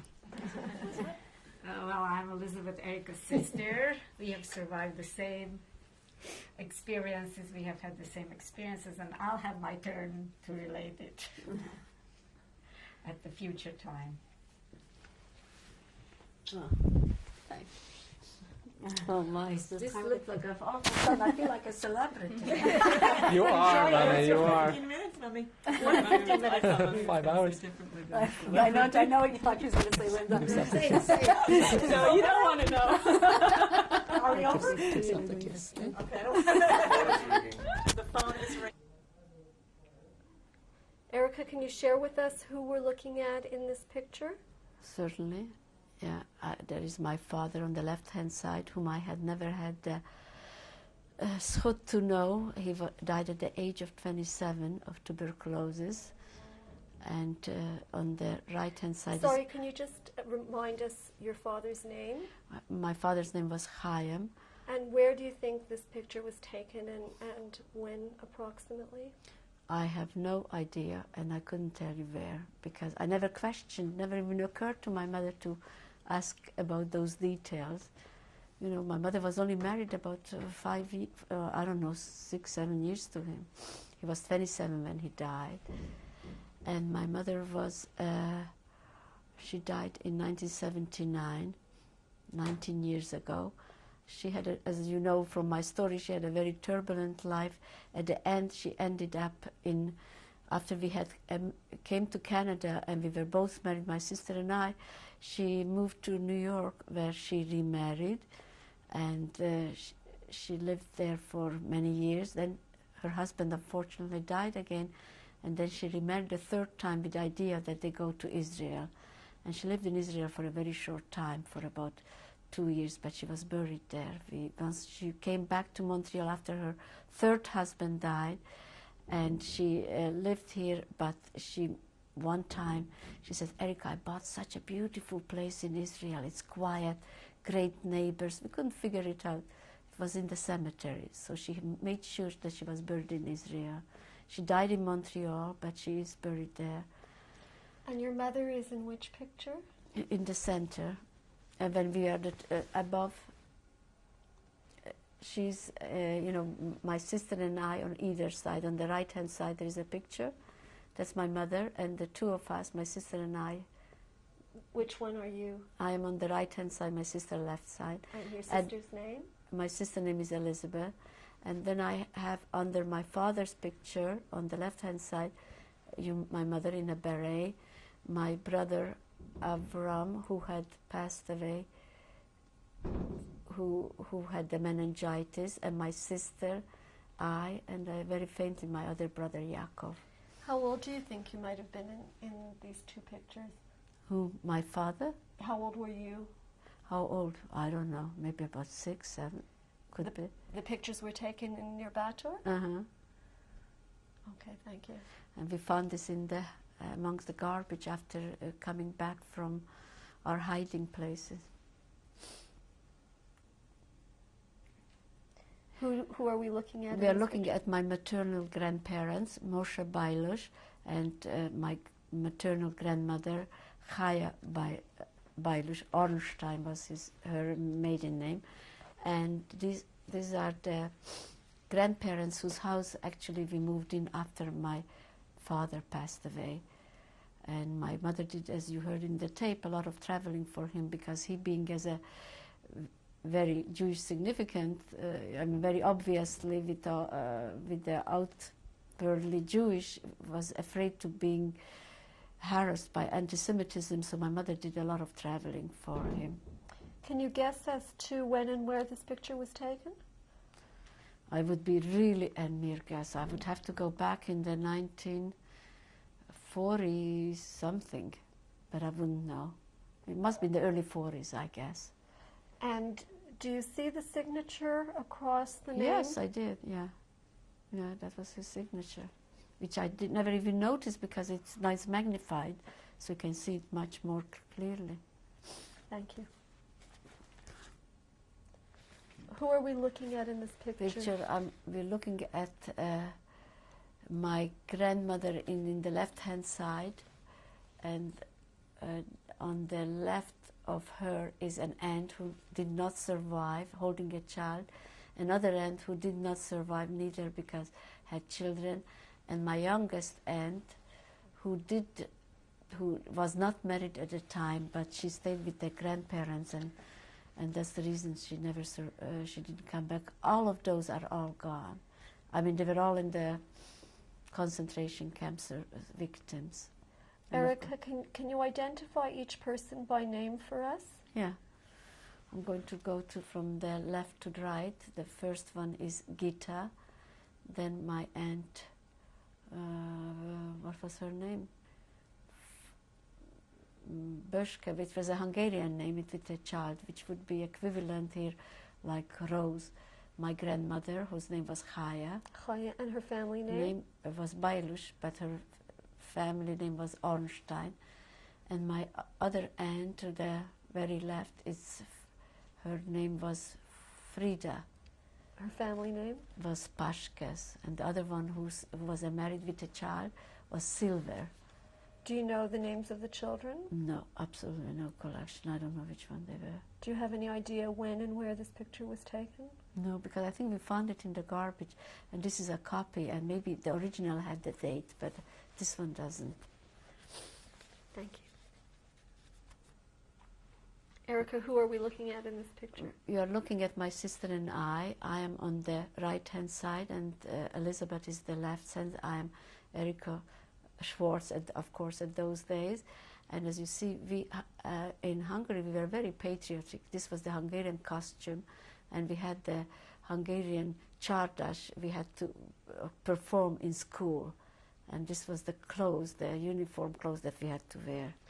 How old do you think that you might have been in this picture? I would have to just guess. I would say about 6. So you may... 6, maybe 6, 5. So this picture may have been taken in 1944, no, 1934? Could be. And where was the picture taken? In my hometown where we were born. We had to be in school, and we performed, and we were, as you were saying, we were dancing the csárdas. I always liked to dance. This picture was taken in Nurbator? Uh-huh. Okay, thank you. Okay. Okay. Who are we looking at now? We're looking again, my sister and I, and I'm on the right-hand side.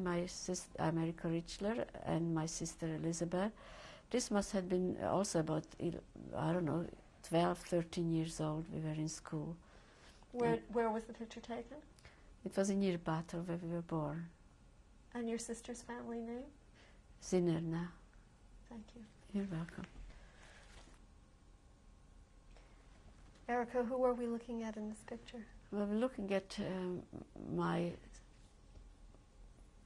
brothers and sister, and as well as my aunts in the picture. With the right-hand side, my auntie Gita, then it was an Esther, and... Can you share with us their family names? She was single. She did not make it, unfortunately. My aunt Esther, she survived, and the other lady next to her, her name is Rivka, she also survived. The other one did not. I think it was Frimet, her name. And I'm having there is Auntie Rachel. She unfortunately lost 4 of her children in the Holocaust. She survived herself. And the one next to it, I don't know. And the bottom, on the right-hand side, my brother Avram. And I guess it was me. And the little one center must have been a grandchild of one of them. And my sister, Elizabeth, and my brother, Yaakov. 34, so it... When and where do you... 6 years old, yeah. Sorry, when and where do you think this picture was taken? I think it was in Nurbator, in the garden there. In the garden of the house? Mm-hmm. And the year that the picture was taken? Well, it said 1934. Okay, thank you.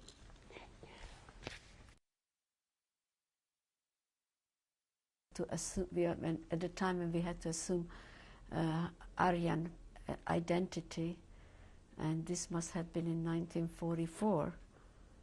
Your mother's name? Was Sarah. Sarah. Was Sarah Schwartz. Sarah Bailu Schwartz. Her married name was Schwartz. And when and where did you think this picture was taken? I would have to just guess.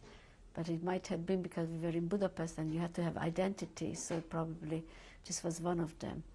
Because we always walked around with identification paper as Christian, because you never knew when they came to...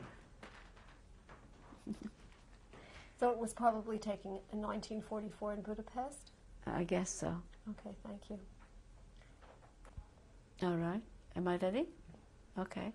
At the bottom is my mother, whose name was Sarah Bailu Schwartz.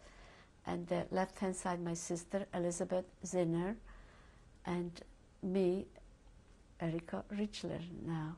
And the picture was taken in Germany, so it must have been in 1947. Because I don't remember which camp, but anyhow, around that time. Thank you. You're welcome. Okay, Erika, Yeah. what do we see in this picture? This picture is taken in Schwäbisch Hall. This was when Israel was declared independent, and we were carrying a flag. If you I don't know the name of the people who I'm with, but I am number 2 from the right to the going to the left. Was carrying the flag and walking and marching and celebrating. In May 1948, 48 in Schwäbisch Hall, In Germany, which was a DP camp. camp, right? Okay, thank you. Okay, this is the repetition of the same picture as we saw before. It was at the time when Israel was being declared in 1948 May, and we were marching up and carrying the Israeli flag. The color doesn't come out through. I am standing behind the flag, and the other people, I have no clue who they were. I mean, I knew them at the time, but not now.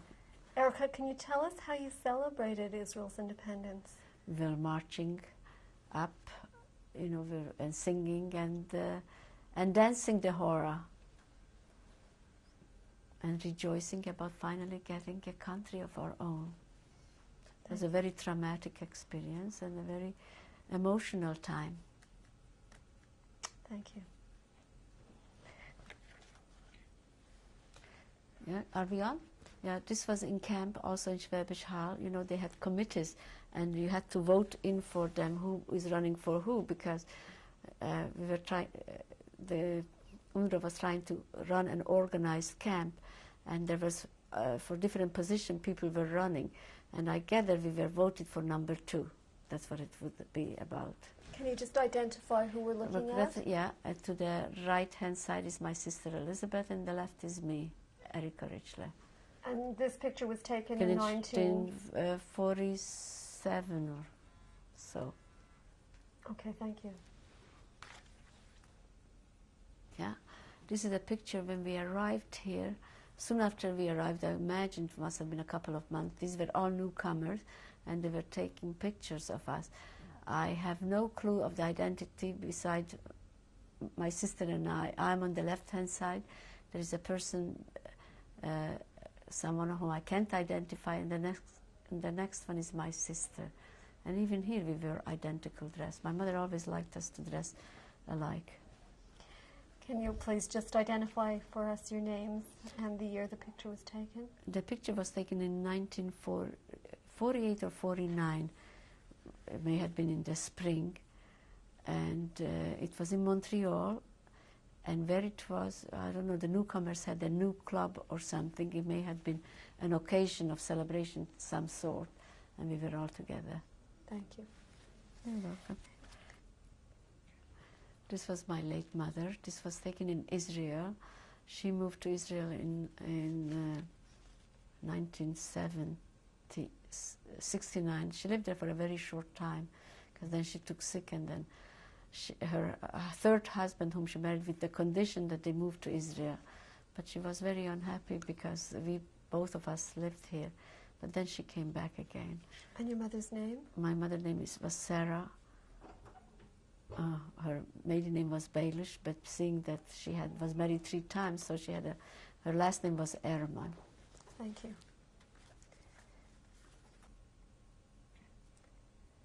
Erika. Okay, this was the wedding of Tovos, which took place. You know what? I'm all of a sudden blank. What year? 4 years ago, 1993. Yes, and the whole family wasn't in, because the Israelis, only Adina with her daughter came, who's on the left-hand side, and of course many of the grandchildren were not around. This was the Bessin synagogue In Montreal. in Montreal. This is one of the identification card, and with an X-ray, because if you were not in perfect health, of course you were not permitted to enter Canada. And this was taken in Germany. According to this card, Yeah. what is known about you? As who I am, and what my birthday That you are Judith Schwartz, was, right, and that you were born in Kisvárda. Does it say? No, pupil, and in Hungary. In Hungary. And the birthday? Face is 29/3/1933. And had you presented to the Canadian authorities your true birth certificate? Then we wouldn't have been allowed to come in because Canada opened its doors for orphans under the age of 16. So we all had to sort of trade papers in order to make it come, because we've been so tired of living already in camps, and we tried every way to reach the Western world, and this was the only way. And today, according to Canada, are you still Judith Schwartz, who was born March 29th, 1933?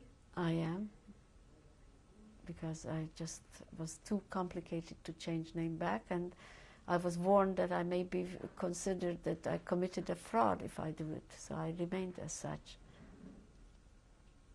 Thank you. Yeah? Okay. This letter has been somehow found amongst my mother's possession, and how she retrieved it, I don't know, but I think it somehow or other it came from a holding station where the Jews were gathered, and he was asking for, please send me some jam on a pair of shoe or something that is available in order to make things a little bit easier. Unfortunately, the time the letter reached my late mother, she could never do anything with it because they were already transported to Auschwitz. Can you share with us who wrote the letter? It was my grandfather, whose picture you have seen before. His full name? For his name is Moshe Bailush. And he wrote this letter to your mother? Yeah, to asking for some. Can we guess approximately when the letter was written? I would imagine would have been in maybe May or the very beginning of June 1944. And your grandfather eventually... We were sent to Auschwitz. Did he return from Auschwitz? Oh, nobody returned. I mean, not him. No. Thank you. You're welcome.